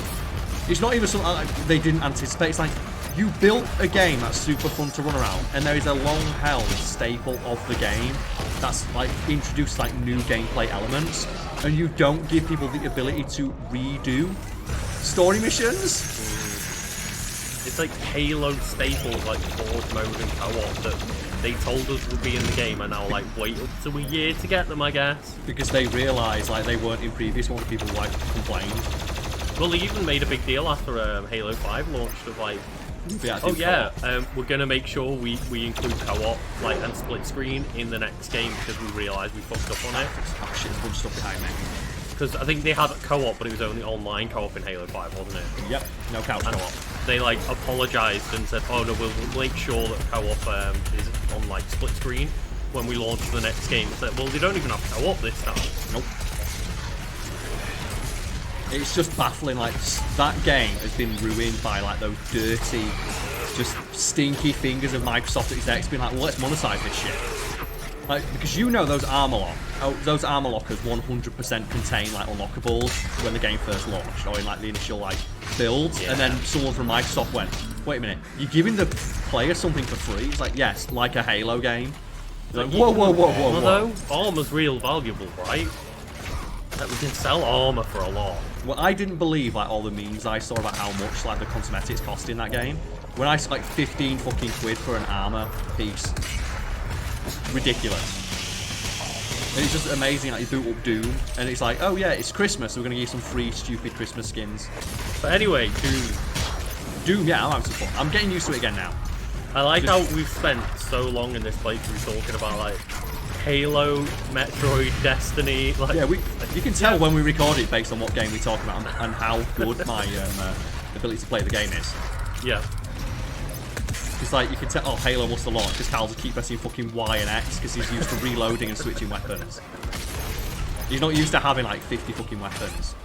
Oh shit! I need some health back. Oh yeah, I couldn't believe it when I opened an armor locker and it's like, oh cool, I'll go check that when I play some I try to play some multiplayer afterwards, and then I realised, well, there's no point playing multiplayer, so I can't play fucking Slayer. And I check my unlocks, and it's like, it's all cosmetic, it's all like skins of like, here, you can paint your armor red. And I checked, it's like, you're finding the armor next to dead Spartans wearing unique in-game shit. God. It's incredible. It's so hilarious, like how bad it is. Come on. Oh, that one. So other than that, I did see as well that Bungie has just been like, fuck you, because they've apparently put a bunch of Halo weapons into Destiny now. So they haven't. They're legally distinct non-Halo weapons. So they're Halo, because I saw like a picture where that's just the battle rifle. They put the battle rifle in Destiny. It's like, but it's not the battle rifle. It's like the BXR-55, which is a reference to Halo. Yeah. Right. The guns in Destiny feel better than the Halo guns in the new Halo. Oh, they do.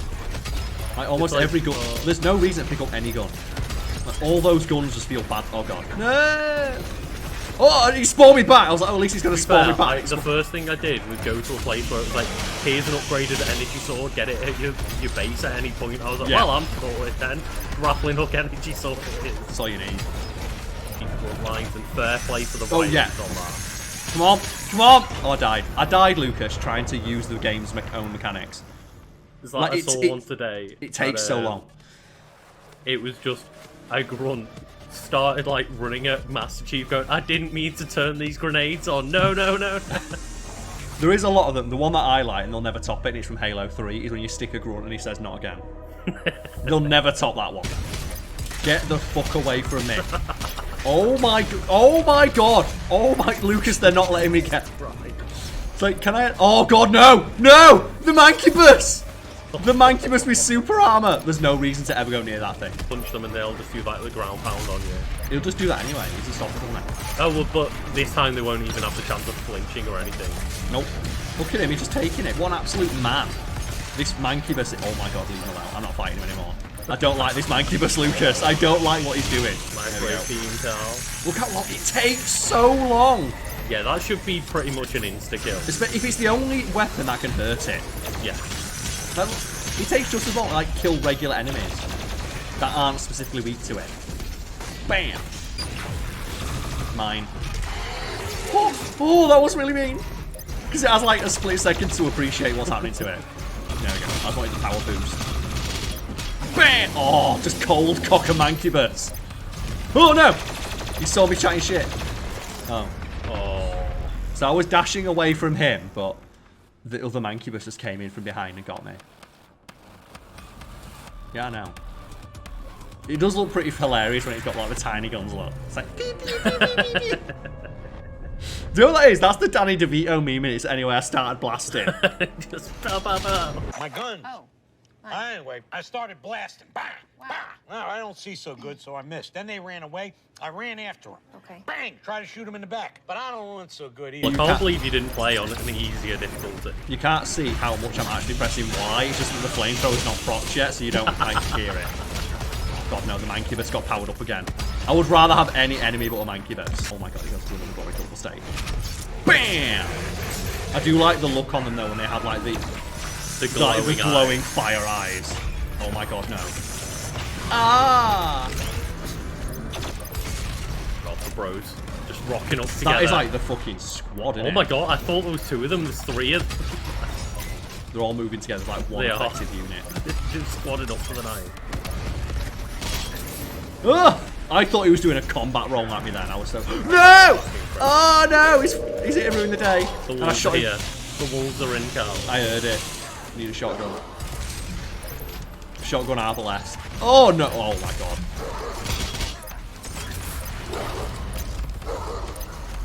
I wish the wolf as well could be killed by my grenades. That'd be super handy. No, Karl. Karl, do you not enjoy fighting invincible enemies? I don't seem to understand. Yeah. I don't mind fighting invincible enemies. Oh, you know that went right through his head, look. Oh, he got him! He just went through. Oh! Oh, fuck you then, I guess. He just died. Tentacles now. Oh, fuck. Fuck! Oh. They all heard me chatting shit. Oh! Finding big secrets. That's clearly not the way forward. Oh! Well. Every time I picked up like an extra life in this playthrough, like something like this has happened, and it's hilarious. I actually love it. I love that every time I get one, the game seems to know that I'm pussing out. Oh god, it's Slayer key. Completing a Slayer gate. A support room. Oh, so there is new shit. Oh. A Slayer key. Quite. Where the fuck is that? Well, it's not like okay. I've cleared out this area then. So there's nothing. It looks like there's like a purple. Oh. Yeah, there you go. So there is like new upgrades in this game, and they said support room, which makes me think it's gonna like give me like the support wolf. Right. Yeah. Ooh, sick. 2. Where was the like the former orders waiting? Like do you rely on these now, are you? There's that little bit of me that's like calm your expectations. Yeah, temper your expectations. Even though like every single piece of like footage from the trailers, like I've never seen a movie do itself more of a disservice. It's like, stop putting shit in the trailers. We're going to watch this thing. Yeah. And then, like, I even started, you know, just not watching any trailers, muting words on, like, Twitter and stuff. And then, like, I'm getting promoted tweets from Marvel. Like, Marvel's paying to... making sure I see... Look, you need to know. No, I'm doing it. I'm just glad I'm going early. Yeah. So I managed to nab some tickets for like release day. I'm lucky in the sense that where I am is like 3 cinemas, and me and my girlfriend just going in at like 10 in the morning and watching it. Like nature itself conspired against that thing. So the Slayer gate is just up here. Intense encounters. So I'm already thinking these encounters have been pretty intense. They have. But maybe because it's in a locked-in area. I'm hoping that, unlike the previous area, I can't fall off the edge, so I can just, like, you know, just do a loop. Either way, fuck it, let's get straight in. I did every single one of these in the base game. I'll do every single one of this. Hopefully too. There we go. I'm just not letting it have a chance. You notice there, like, every single one of my attacks was just like, this thing needs to die right now. Oh, God, I think there's another one. There's 2! Oh, no. Oh, it died. Thank God. So I must have been fighting both of them at the same time and not realising it. And why, like, why the hell was this thing not die? It took like 15 shotgun blasts and we all saw it. I don't like that noise. I heard that scream then, did you? Just that. Yeah, not annoying. Oh, yeah! I love these things. These are so fun now. It is funny that another arch-filed in. Sent to kill Doom player and you're just like, yeah! Lucas, there's 2 of them and there's an arch-file in here as well. Oh, no. Okay, now they start... All of a sudden, this got real. And I've got no health. And there's an invincible enemy in here too.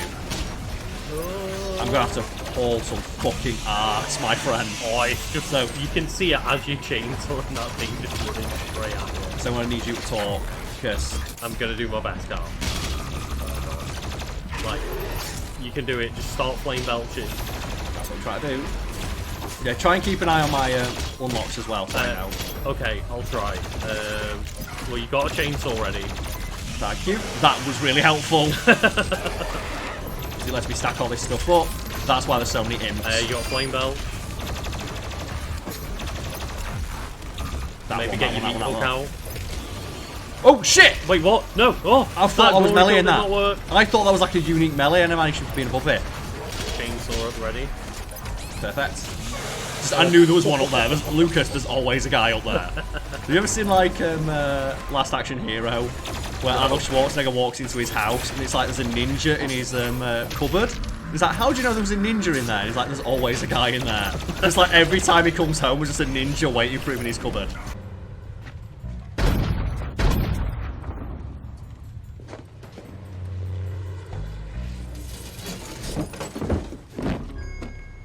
How'd you know there was a guy in there? There's always a guy in there. Ready. Thank you. Chainsaw ready. Dead. Oh god, yeah. Dead. Oh, I'm gonna try that again. Oh, it's just when those invincible things turn up because there's no point shooting them. For like 90% of the combat encounter, it's like, fuck off! It's bad enough that like they get summoned in on fire. But it's just like, do they really need to be like, have extra damage as well? Of course they do. Like, that was beautiful. Oh, his armor fell off when he got down. And on this one. Oh, Ugh. again, your extra lives go again, don't they? Yeah, that's a great gameplay mechanic, isn't it, Lucas? As if you need the extra lives to do it, fuck you. Am I allowed to glory kill that thing? No, you're not, Karl. Fuck you. I mean, like you saw it glory killable, didn't you? And you saw me like, am I allowed to get through the door to glory kill this thing? It's wise, like, you see just how effective it is. Yeah, it's ridiculous compared to anything else, because every time you try to use one weapon, it's like, oh, for fuck's sake. Karl's just dying and then that's supposed to do with damage. But, I presume you saying damn it was you dying between, like, me changing Discord back. Yeah. Well, I'm dying to just, like, damage that's on the floor while I'm getting, like, boxed in by enemies that are being summoned and stuff. I think we talked about in like one of the previous episodes of this game has a mechanic in it where enemies can hit you from off screen, and it just doesn't feel good to get killed by enemies that you can't see. Yeah. I love that. I love that while I was chainsawing that thing. The 2 enemies jumped up and then trapped me in place. Like, did you see that? Yeah. As I was chainsawing, they jumped up and trapped me in place. These are fun. Just do it. Oh, fuck! Fuck off! Right, got blood punch. Oh, fuck! Sake!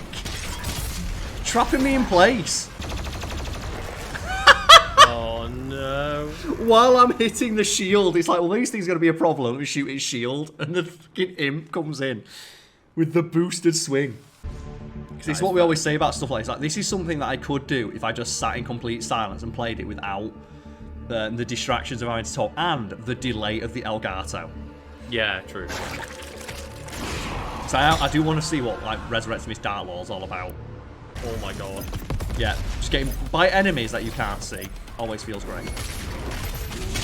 Oh, that looks beautiful. Yeah, because I went through the one.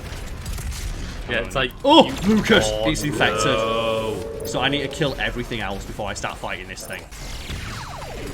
No, it's gonna kill me. It's gonna kill me. You can hear it. Because I thought that would be the last one. Right, you got flame belt chainsaw if you can find anything else. Yes, I'm looking for an imp. There it is. That imp. No, Lucas, where'd it go? I need the imp. I can't sit still. That imp could have killed me. Okay, so where is it? It just... No. Oh, no! It's like, how many times did I, like, get it? Then. It was... I want to say it was at least 7. I like that as well. Combat tips. I know what to do. It's just, it makes that enemy even more frustrating. Where I was trying to dash past it and it just decided, no, I'm going to do the shotgun blast twice. So I'm going to come back and I'll just redo the level. Yeah, that's fair. Oh, this is a good place to put a pinky. This is actually a really good place to put one. Cool. Like Fuck it.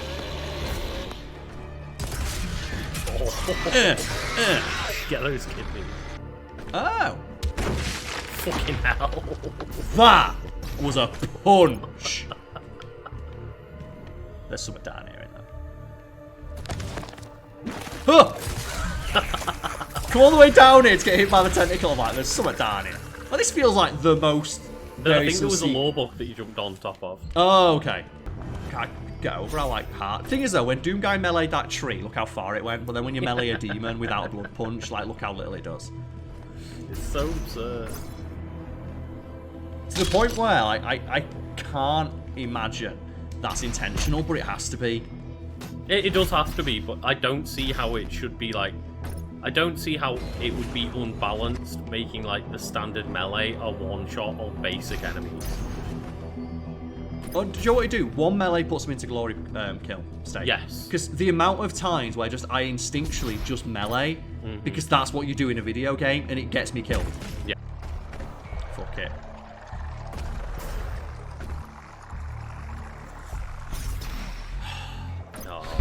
The only thing to do is just sigh of like, for fuck's sake.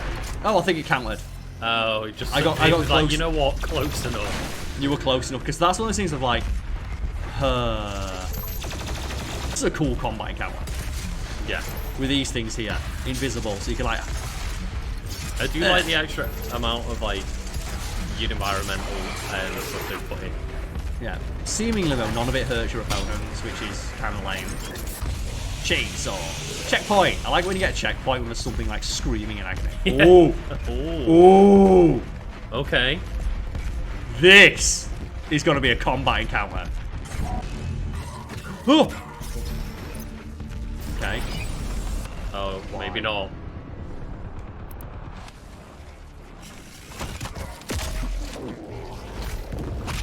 Oh, just waiting. It's because they have like one way to kill them. Well, it's more just the fact that you were already up in its face before the glory kill thing. Because I know that's how it works. Oh, okay. Do you know what, Lucas? I take it back. This is not a fun combat encounter anymore. This is not a fun combat encounter anymore. If there's going to be infinite Kako demons that you can glory kill and accidentally Can you pull that rune off of, like, get the extra dodges? I don't want them. I like my rune setup as it is. I feel like any extra rune setup is going to throw me off more. It's going to help at this point. Yeah, true. Oh, well, Karl. Dead. I was like really hyped for there to be a cool combat encounter there of like something dashing around those spaces. But no, it's just the floor is lava. Fight these guys. Which I don't mind, but it's like this is an enemy type that requires you to look up to fight it. Yeah. So you look up and you don't actually know where you're gonna land. Phase. I guess so. Are you ready, Karl? That's the question. Please just don't be more pain elementals. Like summon something cool in. Oh! Oh no, no, oh okay! This is what... Oh, no! If it had been anything else, because all it does is just run at me in a straight line the entire time. Oh. It's so lame. That was so close to being cool until they get the thing that you can't stagger, so it just runs at you and pushes you into the fucking corner. Whose idea was it to like make an enemy that gives every enemy super armor? So it can't be staggered. That's such a shit fucking gameplay contrivance. Empowered. Like the wombo combo. I thought you were saying like the combo of like shooting with this. Oh no. That is also a good combo. So they know.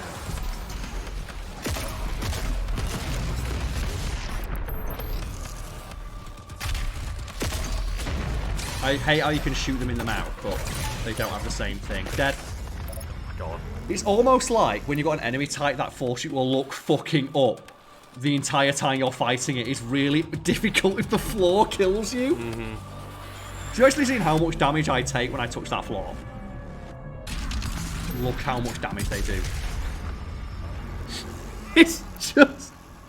Who thought of this? Of like, do you know what people really like? Not being able to move in a game. Well, there's this thing. Keep moving. It literally tells you if you stand still, you'll die. But then they stop you being able to see the fucking floor. How much of this DLC so far, Lucas, has been stuff that stops you from moving? Like, almost all of the difficulty has been reliant on the fact that they keep introducing shit where it, like, impedes your ability to actually play the game.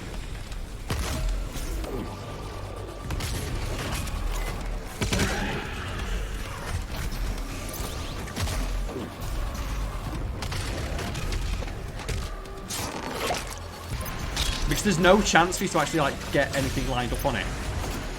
Because you can't fucking stagger it. I was gonna say. You need to kill that. Oh, no. I'm aiming on the wrong thing. I'm aiming at the wrong thing. I can't get over how poorly designed this is. We may have to give this like one more shot because we're meant to be streaming in a minute. We are. I can't get over how poorly designed everything in this area is so far. Like, the whole point of the game is to give you like freedom in how to approach everything, and everything in this DLC is like antithetical to that. Okay, I guess that didn't get stunned. Yeah. This is actually making me dislike Doom. Like, it's making me dislike Doom because of just how poorly thought out this is. Like, all of the difficulty is artificial. Because all they're doing is limiting my moveset, which is the opposite of what you're supposed to do in a fucking power fantasy. So you got, like, freezing grenade? Yes, I do. Freezing grenades don't work on them. Oh, cold, yeah. They don't get frozen. Yep.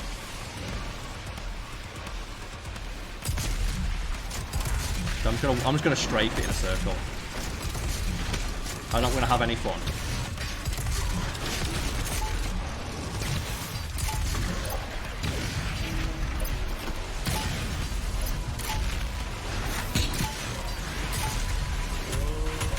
There we go. Oh my god, really? I'm out of ammo. Fuck it, I'm just gonna leave it. I can't, yeah, it's going to kill me. Yeah. I just hope it goes into an imp. Just hope to God that it went inside so I can actually kill. No. Oh, for fuck's sake. At least it's something slow. Ah, your shield really didn't do much. Like, just the amount of extra health it gets. Ridiculous. It's like, fuck off. Please tell me you've got the bomber. Oh, but it's hit the wrong one. No, I was just killing that because I wanted it dead. Oh, okay. How long does that take? It's ridiculous how long that takes. That should be like 2 seconds. If that. Like when it was in that Marauder. Get to the Luminarium. Okay. So we had a checkpoint or anything. So I guess we have to go like halfway through a level. Yeah. So I've got to get like this exported, like the audio exported and set up my stream. It does, so, I mean, I'm still enjoying Doom, but that has left such a sour taste in my mouth. This play session has not been the best, has it? Yeah, and it's just, this is a power fantasy, and every single gameplay decision so far has been just limiting to my moveset. Either way, I'm enjoying it. I'm enjoying it. I'm hoping that like the payoff at the end, because by the sounds of it, we're going to get more powerful with support runes. Yes, yeah. So I'm thinking that if I can get that, that's really going to help with encounters like that. I'd hope so. But either way, tune in next time, everybody. A hot minute. It has been, yeah. We recorded last like a month ago. So that was last year, for the people wondering, and I have not played any Doom in that brief but nonetheless significant intermission in recording, save for getting back up to this point to unlock that rune. And I know nobody's going to believe me, but I did it first time and I wasn't recording. I can't believe you'd lie about that, Karl. That's the thing, because it's been like, for me, that was a month ago, but for the people watching on the channel, that's like 2 days ago. But for me, it's a month ago and I don't give a fuck anymore, but they might say, no, I did do it legit, but now because it's been a month since I played Doom, my ability to play Doom is probably going to be completely diminished. So it's going to take me a hot second to get back into it.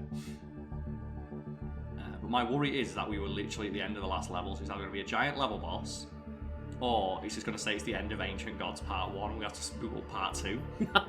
That's my worry, because it's one of two things going to happen. This feels like an end point for this. So do you remember where we were? Give me a sec to get back into it. So jump, dash, shoot. Oh yeah, of course, because we were literally like about to stream, weren't we? And we got near the end of the level. Because I'll be honest, that looks like the end of the DLC right there, doesn't it? That looks like some end of DLC shit, so forgive me. As long as I can dash, shoot, weapon swap, got that, hot swap, grenade, swap, right. I'm not kidding that this is going to take me it's going to take me a while to get used to again, because I played a lot of Halo over Christmas with my mates. Oh, that's fair, yeah. Because they all got like Halo for Christmas, so I'll play some Halo with you. And then I realised, oh no, the more Halo I play, the worse I'm going to be at Doom. There we go, fuck it, let's go. He's got some practice. Know what you did in the swamp. Maybe he thinks you're here to help him. Remember these? Oh yeah. Just the Doom gates, I go, woohoo! Wait, no, spinning! Oh, got an upgrade to my room. Ooh, yeah. And they suck ass. So do all that effort we put in? Yeah. It causes a concussive blast when you destroy a weak point. You know that thing that almost all my weapons do anyway? Yeah. And the other ones are, this one looked quite useful. If you die and lose an extra life, if you kill the demon that took it, you can get your extra take your life back. If you do it in 5 seconds. But I thought, that seems too, like, planning to fail. And then there's this one, Blood Punch deals double damage when your health is low. Again. Which look good, but these are the only 3 that you can unlock. So these are the only new things in the entirety of this first bit of DLC. Really? And they're kind of underwhelming, I feel. Yeah. And I know runes aren't, like, ridiculous in this game, but... Like, they're not make or break, but it still feels like kind of underwhelming that I did all of that, and it's like, you cause an explosion when you shoot an enemy's weak point. It's like, this gun here causes an explosion when you cause a weak point, so... Yeah. Does it cause a double one? I'd hope so. Let's find out. Question. Yes. Have you been enjoying the lovely co-op campaign with your friends because there's new Halo out, yeah? Oh, I would love to enjoy the co-op campaign, but I've got to wait like another 8 months. I'll tell you what I did enjoy, like the Christmas event, that is, you can only unlock one thing every day, and one of the things you unlock is a left shoulder pad. But I didn't play the next day, so I only have the left shoulder pad from the Christmas event. It's like they couldn't even manage that. They couldn't even manage like the make-up thing of like, let's just give you something in return. It's so baffling. I've never played a game that's more clear like the last time I've seen a game that was more clearly orientated towards fuck you, give us money was when I played Battlefront when it first came out. Oh yeah. And that's saying something. Oh yeah. Bam! Man. You see, look, they already explode when I hit them in the weak point anyway, so that rune just seems kind of pointless because that's what this gun does anyway. But whatever. It's the one that looked the most fun and it looked like it had the most capacity to actually change gameplay somewhat. It's definitely the most aggressive. The total of fun. You don't have a blood punch though. Apparently you don't need one. I got like a lot of complaints about that. Oh, okay. You can just melee it. I just thought you needed a blood punch. So I think that's what happens in the base in 2016. Perhaps. Maybe, yeah. Or maybe it's just me being an idiot. One or the other. Ow, I don't like that. God. I did a lot of damage. It did. Well, you know what else was doing damage? My fucking chainsaw. Really? See. Oh no! No, Lucas! No! Oh no. No! This thing has to die right now. I think it just says a lot that throughout the DLC I keep talking about Halo instead, because I'm like, yeah, it's more Doom. Yeah, that's the thing, it's more, but it'd be nice if there was like just something extra. It's like, I know that the people who fucking love this game adore like the masochistic part of Doom of fuck you. Hence why we have people complain I'm not playing like ultra, mega, fuck you, everything hates you mode. But for me, like the thing I find most fun about Doom is the power fantasy aspect of just like the increasing like level of power and ability to tear apart demons you get. Because I'm like, already playing as like a fully powered Doom guy. Yeah, like I'm similar of like what does it feel like to play as a Doom guy? You know, this god killer of all destruction and hell and yeah, it should be fun to me. It shouldn't be hard. Well, it can be hard, like if the challenge is feels fair. Yeah. Like, right now, look at where I'm fighting. What I mean I'm is, fighting on to this me, tiny enclosed area. It doesn't This feel is like a the type of horrendous game where you should crank the difficulty up to Ultra Nightmare. That's my personal taste though. Oh shit, I see it. Go, go, go. No. Can't, no, dead. I want 5% health, get some grenades in. Dead. Now this is an awful combat arena, because that thing is just stood on the path, right in the middle. Yeah. I kind of wish there was a way to lure it down to the bottom. I can't even believe it can't even freeze that thing. It's so lame. Yeah! So did you see what happened there? No. Because I still had the microwave beam on, and the Doom Hunter was basically dead. I microwave beamed the Doom Hunter because it's such a giant super enemy. It caused a massive explosion that killed that demon in midair. Because all I saw was like a flash, and everything was dead. I was like, okay. Yeah. Because if you can kill the Doom Hunter with the microwave beam, he just caused a giant ass explosion. But it was on such low health that the microwave beam was half a second to kill it. Yeah! Oh my god. Overdrive, so I've got infinite ammo. Wait, infinite ammo. Yeah. This is actually really fun. Oh shit, damn it. They've not introduced, though, the version of this enemy that sucks ass. No, not yet. There's a version of this enemy that has a shield that's completely unbreakable. Oh my god. And you have to kill them from behind. Is that one that you've encountered on Horde Mode? Yeah. And it's not fun. Oh, I missed! Oh shit, I thought I had the So I thought you were on. joking and saying like, oh no, we don't know shit, that I'm on one low health. exists, it's a bad version. But... Oh, I've got no ammo, fuck. I need the shield. Get my shield out. 2 health, no ammo, you'll be alright. Yeah, I am. Bam! This is a fun combat encounter. I love combat encounters where they can be like hundreds of regular enemies. It's like the best Devil May Cry encounter in any game is in Devil May Cry 4, when you get to the 99th stage of Bloody Palace and it just gives you 99 of those like Biancoangelos. Like literally 100, and you have to fight them all in a row, and it's like, yes, this is exactly what I want. I want to fight 100 of this enemy. So I wasn't sure what you were referring to for a second, because I don't remember this happening in Devil May Cry 4, but I never got to, you know, anywhere near that level. Bloody Palace. It's one of those things where it's what, not No Mercy mode, but Dante Must Die mode. I think it is Odd Legendary Dark Knight mode, where they just like quadruple the amount of enemies. Is what inspired that, because so many people were like, let us pick the stage in Bloody Palace we play. I like the point where I fight 500 enemies at once. It feels super Devil May Cry. Is that the Dark Lord? I would love it if that was the Dark Lord.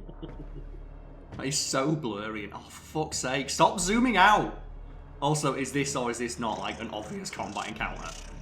It really looks like it, yeah. It's like when you see Wayside cover in Master, wasn't it? Yeah. So turn into something cool. Why is that not in first person? That'd be so much cooler in first person. Okay. Ridley's coming out. I'm not minding his character design so far. He looks a lot like a basic imp. He looks suspiciously like a basic imp. Alright, I play Metroid Dread. Let's go. That's not a bad enemy design. No, it's pretty cool. So now it's the classic Doom modern Doom think, oh, let's go around in a circle and wait for a weak point. Like, what does the game actually want me to do? What's the gimmick here? If you look, when I'm locking on, look, he teleports. So it might just be no cheating. Yeah. You have to hit him legit. Okay, I seem to be able to just hit him with regular ammo. That's good. He has no gimmick yet. He's just proper combat encounter. So I'm not mad at the moment. He's got suspiciously low health right now. Yeah, I am doing a lot more damage than I'd expect to the final boss of this DLC. I don't dislike the idea of multi-phase boss. The thing that gets me is not letting me do damage to the second life ball when I've just ended the first one. That is a frustration, yes. For myself, I don't mind multi-phase bosses. My biggest problem is when multi-phase bosses, the first phase is really easy. Right, yeah. Or if the first phase takes like 10 minutes to kill, then checkpoint it on the second phase. Yeah. If you're going to intentionally make it a ball like Joe, like if it has, trying to think of some of the bosses do now.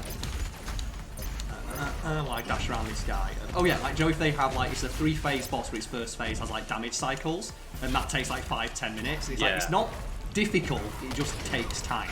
And you never want it to be a case of, oh well, you know, you've got to then go through the really long-winded first phase again to then die quickly on the second phase trying to figure it out. Yeah. Okay, so now we're starting to get real up. I think the best example I can think of, and I know it does gate you between each phase, like a lot of bosses do, which again, give me 3 life bars and let me do damage between each one. Yes. But the final boss of Metroid Dread, and I won't like give spoilers or anything, but all I'll say is that first phase took me a long time the first time. And then next time you fly through it. And then by the time I've mastered it, it's like a 1 minute encounter to start the first phase. And that really exemplifies what a boss should be of. That kicked my ass every time I got into a new phase and like saw the new attack. But by the end of it, I was going completely unscathed. Yeah. And that's the thing of like, that first phase can take you 10-15 minutes, but when you get good at that fight, it takes you like 10 seconds. Yeah. And that's like the essence of a good boss fight, where like, the only thing stopping you from doing it in 10 seconds is your skill.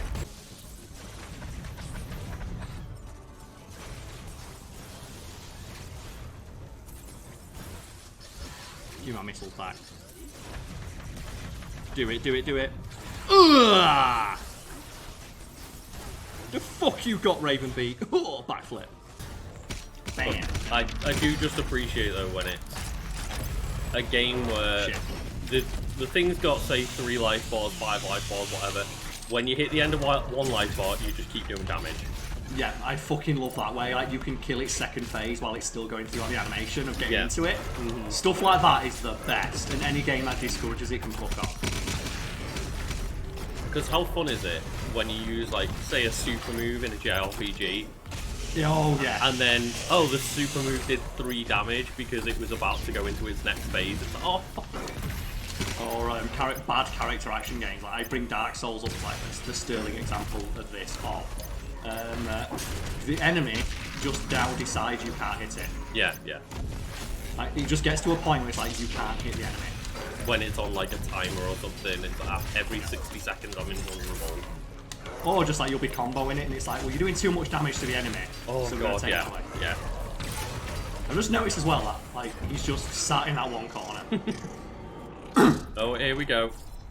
Next phase. Oh, checkpoint reach. Perfect. Is that what we were talking about? Yeah, that's good. Oh, fuck! No! No! However, speaking of things that you should be able to stop, you should be able to, like, have that in real time. Yeah, I was thinking then, if I skip this cutscene, will I be able to, like, abuse this? Yeah. Talking about, like, you know, just bad decisions for a final boss though, Karl. Yeah. I recently just finished Paper Mario The 1,000 Year Door on my stream. Okay, I've never played Paper Mario. Describe Paper Mario to me. So, it's JRPG. Yeah. You know, so I only know traditional the final turn-based, you've got 2 people in your party. Against the final boss, you can swap your allies out.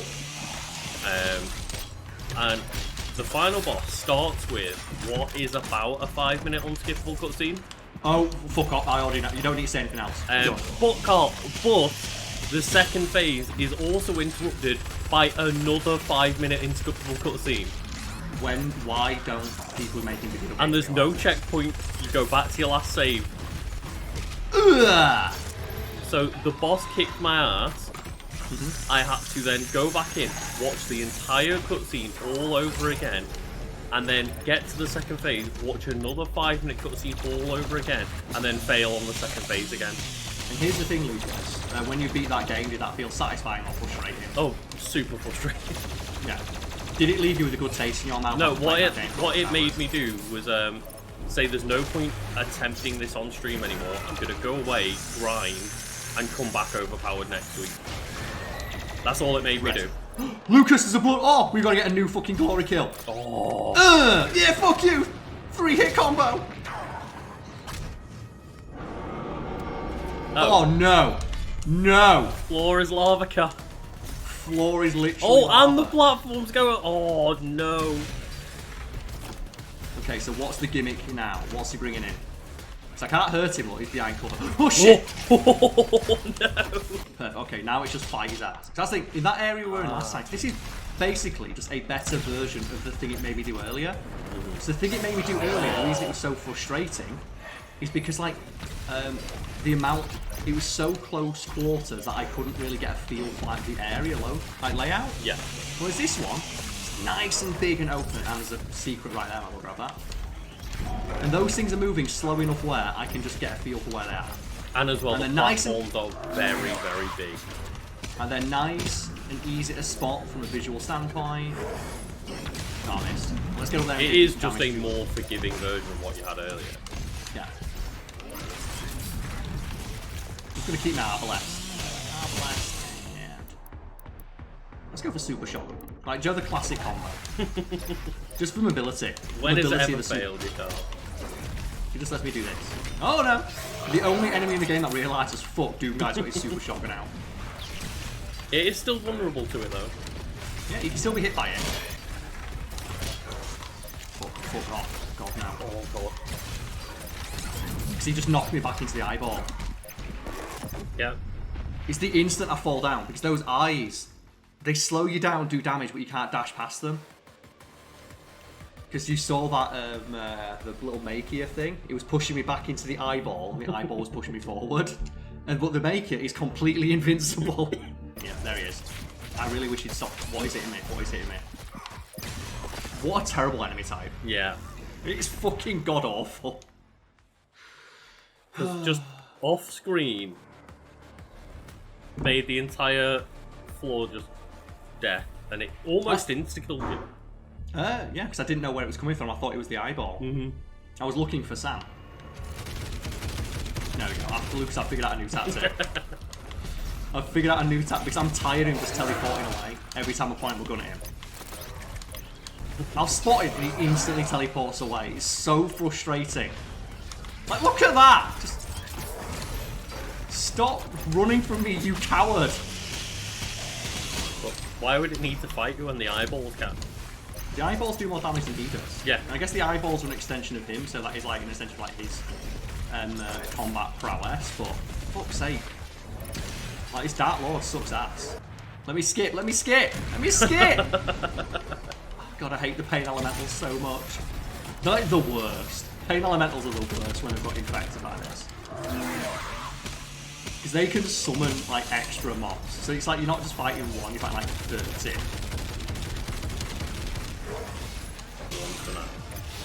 It's more the frustration of, like, I talked about these spirit-possessed enemies, they literally just run in a straight line the entire time. Yeah. You can't stun them, there is no tactic you can use to fight them beyond just run backwards and shoot. All the like tactics that you learn throughout the game go out of the window, like, you know, shooting weak points. It doesn't do anything, it doesn't stagger them. Oh, those can be destroyed. Fucking hell. Okay. I shot one with like, I want to say like 100 plasma rifle rounds and he didn't die. Right, let me skip. At least it's giving you checkpoints on every phase. It is, but a checkpoint to fight one of the worst enemy types in the game. on ammo, because of course I'm low on ammo. No. So he's got to go straight into something else. What a great... Lucas, what a great enemy. I don't know if it can go in. Yes, he can, because they've summoned that again. Yeah, they've re-summoned it. Yep. So I was going to say, I don't think it can go into the makers, and then the only other ones are like the little possessed. It can go into the makers. Oh, can it? I've had one in Horde Mode. Oh my god. It's exactly as... The thing is, though, it's better if it goes into them, because they still can get one shot. Yeah. So if it goes into one of them, it's actually better for you, because it's really funny if it goes into stuff like Caco Demons, where you can still kill them with the same tactic. However, would you like just the extra Hell Knight or whatever just spawned in for no reason? There we go. So I have to use rocket launcher and this.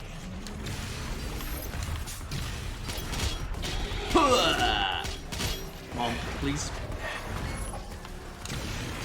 Like, I'm not even going to try and do like a quick scope like a badass. It's like I'm just going to stand still and shoot it. It's not worth it. Oh, just the iframes. God. Yeah. You came out of that chainsaw getting health and still end up with like lower health out of it. And when I went in. Yeah. Nope. Nope. Even though you saw me swing my chainsaw. I'm pretty sure my chainsaw might have clipped through that enemy type. I've never seen this glory kill animation. And did you see how few bits of health that actually gave me then? That was incredible. Oh no, what am I doing? Why would I ever use that? There we go.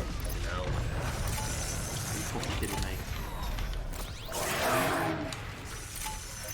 Oh my god, I've got no ammo. It didn't work! Because I didn't have any ammo. I picked up the 2 new ammo and it wasn't enough.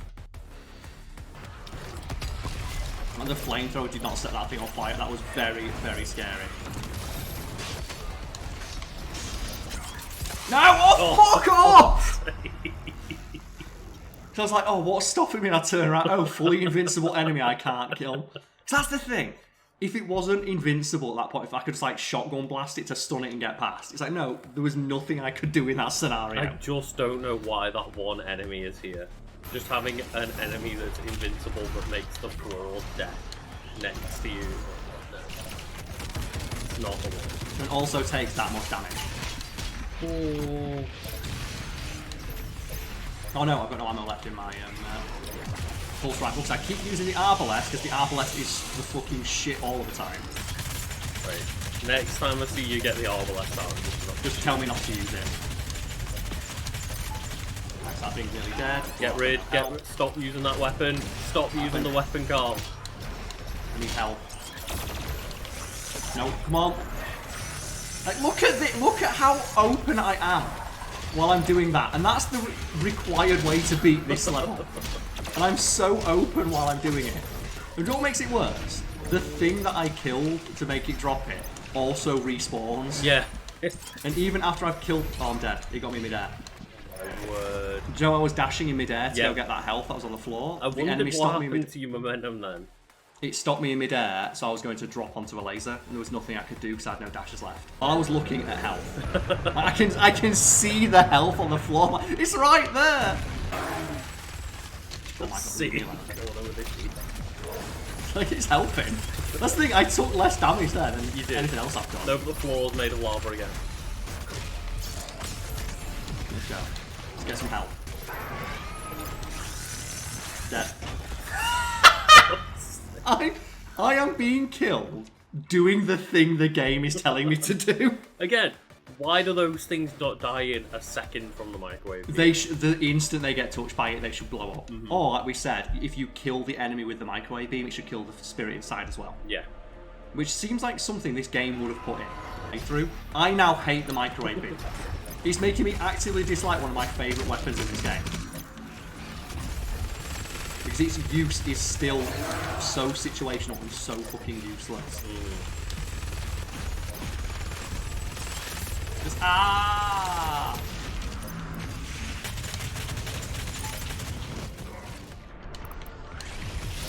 Just launch it. No. No! No! Fuck off! Did you just run out of ammo? Yeah. Because the microwave beam uses so much ammo. Run. And then dodge all this. There's no mercy in this. It's like just one This moment. is just payback on Doomguy, isn't it? Just moment of respite, please. Doomguy never gave us mercy. Why should we give it now? The thing is, I do. Do you know what? That is a mercy. No, why would it lock onto something that's not the... Look at it! Just die!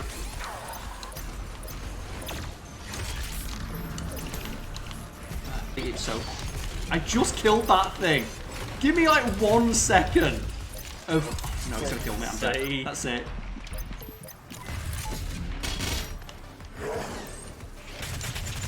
Dead. I thought I had the spark shot. Bolt on. Yeah. And then as soon as I shot it, I went, he's not going to die, which means that these things are going to hit me. It's just, you can see it. It makes this look like a worse game.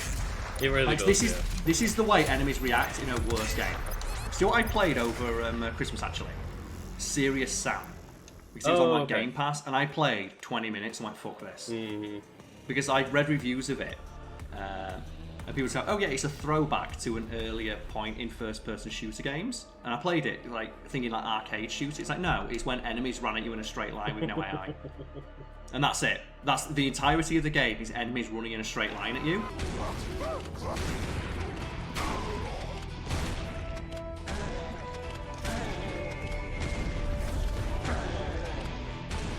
I didn't get 1 second. Lucas, I didn't get 1 second. 1 second. Ah! No, no! I'm getting hit! Commit! Just commit! Now I've got to climb up there and glory punch him. Oh no, I don't. Thank God for that. Oh, if it does this in third person, I'm gonna fucking lose my shit. On my command, he removed me from this place. I should have put the BFG. Oh, fuck off! The best part of Doom 2016 is when you put the BFG in the Spider Mastermind's mouth and pull the trigger in first person. God. That is so lame. I don't understand. Oh, well, we know why they're doing it. It's because they can show off the DLC you bought.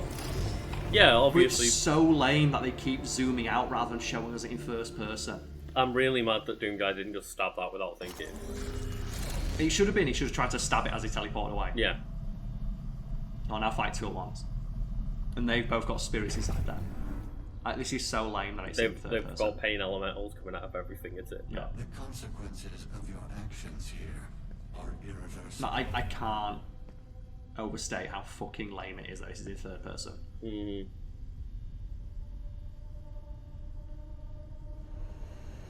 Oh, so there's more seraphims. What do you want? Here is the dunk it like a basketball. Please, just dunk it like a basketball. That's all I want. They must be waiting a long time. They could probably just hear all that gunfire in the other room. It's like, do you think we sent enough spirits in? It's like, You just hear you screaming. it's like, fuck's sake.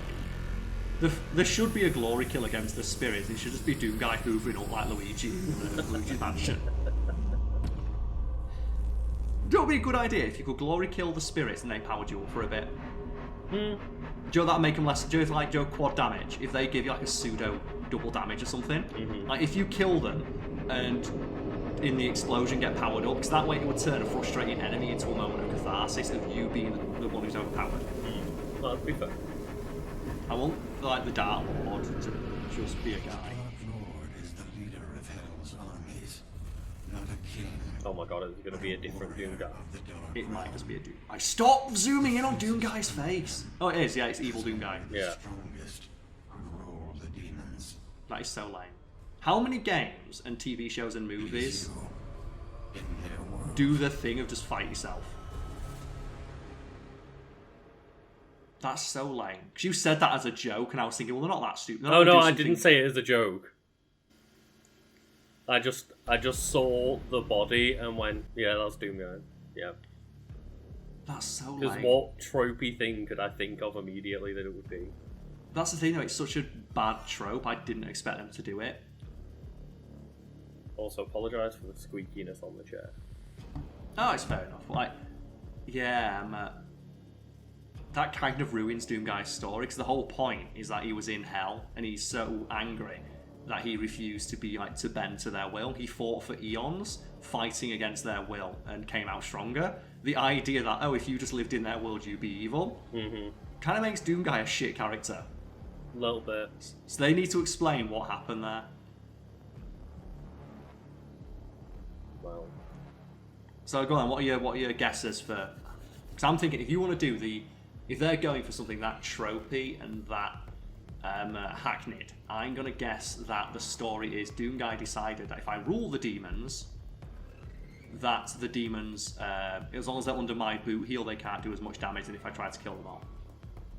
Yeah, that would make sense. Like the whole, oh, but if I control the evil people, then they can't do any evil. Yeah, you know, the same thing that Samuel Hayden's backstory is. Something they've already done in this game and then abandoned twice. Yeah, that's kind of lame. It's going to be neat to fight Doomguy, because I do like the idea of fighting an opponent that's just you. Something they do a lot in character action games, like Devil May Cry. All the best fights in Devil May Cry are against Virgil, because he's just you. I don't know how that works out in this though. Yeah, in a power fantasy. Because is he going to pull out a BFG? Yeah, look how annoying it is to fight a Marauder. And the Marauder is ostensibly like just Doomguy. It's a thing that forces you to fight the way someone would fight you. Yeah, and that final boss fight. That's the thing, if we've seen anything new in this DLC, that was cool. Like, not like story-wise, but gameplay-wise. We've seen new things, frustrating things. Yeah, is there anything introduced in this DLC, gameplay or mechanics-wise, that is actually fun? Not different, not new, fun. Because I struggle to think of anything fun. Yeah, I'm struggling. And I know for a fact that from the Horde mode, there are new enemies that we've not seen yet that are even worse. I would say that there's been a couple of fun, like, extra traversal bits and puzzles and stuff. I'll tell you what, I like the traversal, so I really do like traversal in this game. When it's not overdone, because I want to say there's just as many shots of me doing the traversal well as there are me jumping up to land on a mantle pole, missing it and falling to my death. Yeah. But no, I don't think combat-wise there's been any fun addition to the DLC at all. It was literally until that very last combat encounter where we saw a single new glory kill. And it was an enemy I didn't even know could be glory killed. When I ripped the wings off that thing. Is an enemy that's encased entirely in armor that you have to shoot off. And once it's been shot off, you get like a 5-second window to do damage to it. And if you don't shoot its armor off, it just takes no damage. Oh. So I thought you were going to say, oh, it's armored, but you pick off it piece by piece and can do damage to it. Yeah, that'd be cool, wouldn't it? Like in the vulnerable parts, that would be fun. Yeah, no, it comes back. Oh.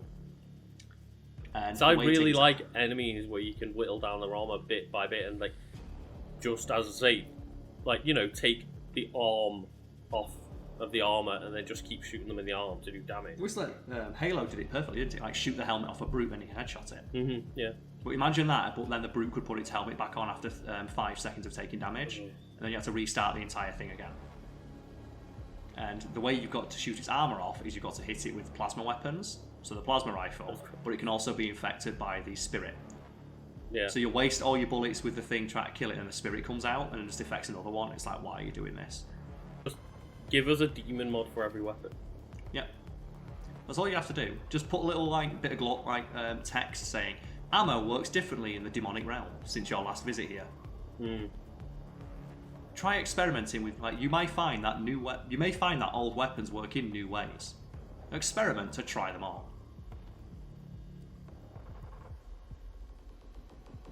Also, what's with this music? This doesn't feel like Doom, does it? No, I feel like a lot of the DLC stuff has just kind of been muted. Like the final fight. Like, think about that final fight. The music in it was like almost I didn't even notice it. No, it's inconsequential. Whether there was much music playing or not, I didn't really notice it. Do you know what I describe this as? This is like when you're watching the credits for a Marvel movie and you're waiting for the end credits, and you get to like 5 minutes in, and they just play like the bad, like just low humping track while you're waiting for the end bit. And then, you know, after you've waited through those 10 minutes of extra credits, you then get a trailer that you could watch on YouTube that very same day. Yeah. Got it, yeah. I love that Marvel have now. Like we're talking about Spider-Man. Marvel have said, dropped all pretense, said, fuck it, we're just putting trailers at the end of our movies. No, they've done that for a while. They did it after Captain America for Avengers, to be fair. Okay, fair enough. It's not a new thing that they've done. They just didn't have, you know, a second end credit sequence for a movie and just went, put a trailer there. My favourite thing that Marvel have done is made, like, you can tell how desperate other companies are to emulate their success based on whether or not they put an end credit scene in. Yeah. And it's so funny that every movie tries to do it now. And every movie like either drops the ball because they try to do a sequel hook that no one gives a fuck about, or tries to do the inverse. Like I watched The Matrix over Christmas. You know what, Carl? I was about to jokingly say that it's alright, you can sell me that it's The Matrix, and then it was. Yeah, and they have a joke end credit at the end, because the end of the movie is a sequel hook. Of course. For a new movie. It's a sequel hook, but Lana Wachowski, I think it is, who's the writer, said, I'm not doing another one. Right. And the end credit scene is a... You're right, Xbox. Yeah. The end credit scene, you sit on and you wait right to the end, is a deliberate piss take, making fun of the fact you're sat there waiting for them to talk about a sequel. Of course. In a movie that ends with a sequel hook. And also is an unnecessary cash grab of a sequel as it is. Yeah, and the movie's quite meta in that regard, but that just leaves a really awful salty taste in your mouth of just, if you're going to take the piss out of this concept, why would you make... And as well, it's not funny. Yeah. So I've talked often before, like the Wachowskis, they think they're a lot smarter than they are. Oh, they write like it, for sure, yeah. Yeah, and to the point where some of the people they've like, some of their heady philosophical themes they've tried to name drop in their movies have been discounted, discredited, and just laughed at by the actual philosophers they are trying to homage and reference. Like some of them have been asked, like, oh, so what do you think of The Matrix? Like they reference your work in that. It's like they don't understand. Yeah, they've completely misinterpreted what I've said. Which is just hilarious.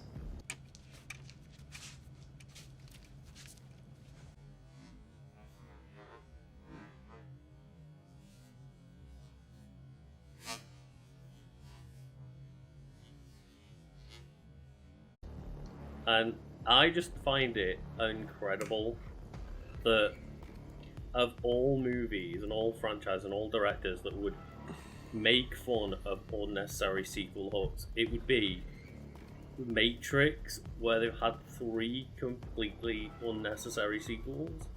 Yeah.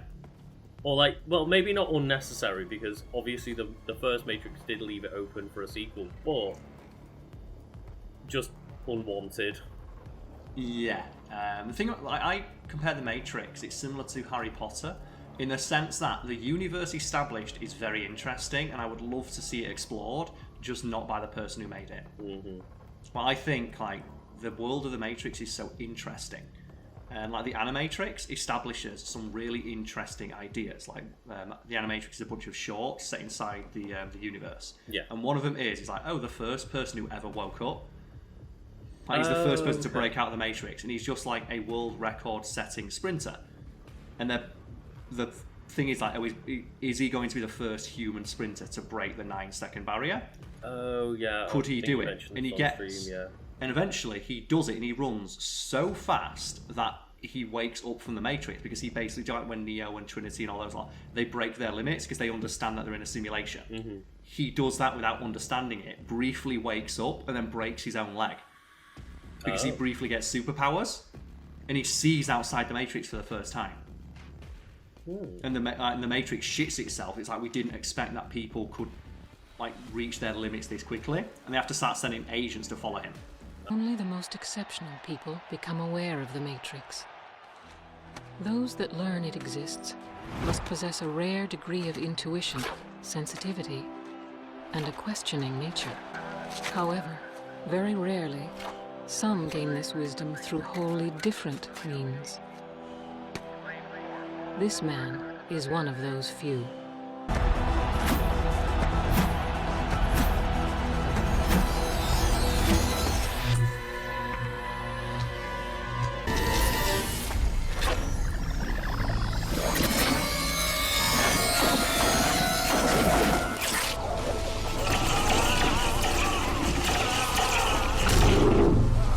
Okay. And I thought, that's such an interesting concept. Why is there not a movie about that? Wait, Elvis Presley got used in this? Did you see that? Maybe this is Elvis. Like when they were... It's one of his lesser known tracks. So let's see what I got. I'm hoping for at least a sequel hook, even though I can just go play the sequel right now. Like, the design is... And I'm going to guess that he has, like, super secret demon armor. That's going to be the unlock for completing the DLC. Oh, you know what I've just realised as well? What's that? The chest piece that he was wearing then, what it reminds me of is fucking squirmy, sexy Jill Valentine in Resi 5 with the bug thing on her chest to control her mind. Well, something I want to see is, do I have, like, evil Doom Guy as one of the skins when I bought, like, the DLC? Or is it going to be a story unlock? Because that means we could... If it is, that might be, like, a spoiler for the end of the game. So let's have a look. So unless he's wearing like one of these here, and also anyway. Just clarify that I don't think Jill Valentine is sexy in that game, but they clearly tried to make her sexier. They did, yes. So potentially it could be that Maker Slayer. But that looks like it's part of the Maker Slayer set, which is a separate thing. So potentially it might be that. I don't think it will be. I think he's going to get like weird Doom armor inspired by like the Marauders or something like that. And that boss fight does have the potential to be very good if it's like Dante in Devil May Cry 4, where he has access to his entire moveset, and it's like he just switches between his weapons. Like, okay, he'll start with the shotgun, and then he gets the super shotgun out. Well, I'm curious to see how they handle it, but it's I'm not too confident that it's going to be all that fun, given that they've stolen or reused the joke Scott Pilgrim makes. Nega. Yeah, like when Scott Pilgrim does it, they do it, and they even acknowledge how stupid it is by not even showing you the fight.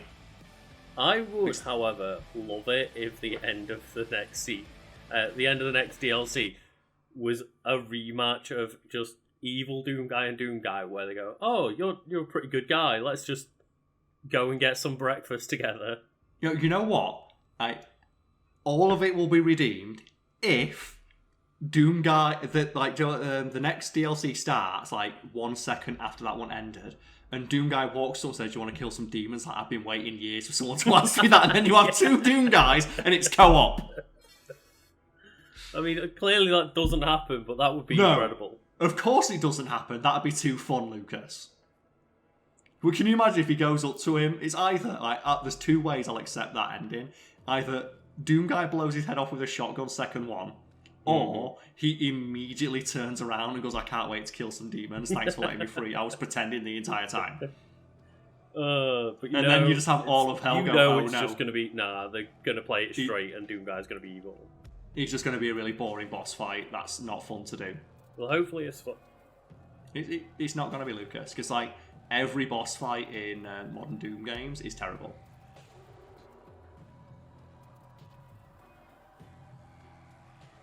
And I was waiting for you to say, "No, that one's quite good," and then I could hear your brain thinking, and then you just decided not to say anything. Yeah, I was like, you know what? I need the toilet, and I can't really think of anything to dispute the fact they're all awful.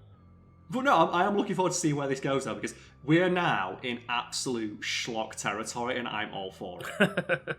I'm all for seeing how bad this story gets. Yeah. Let's go.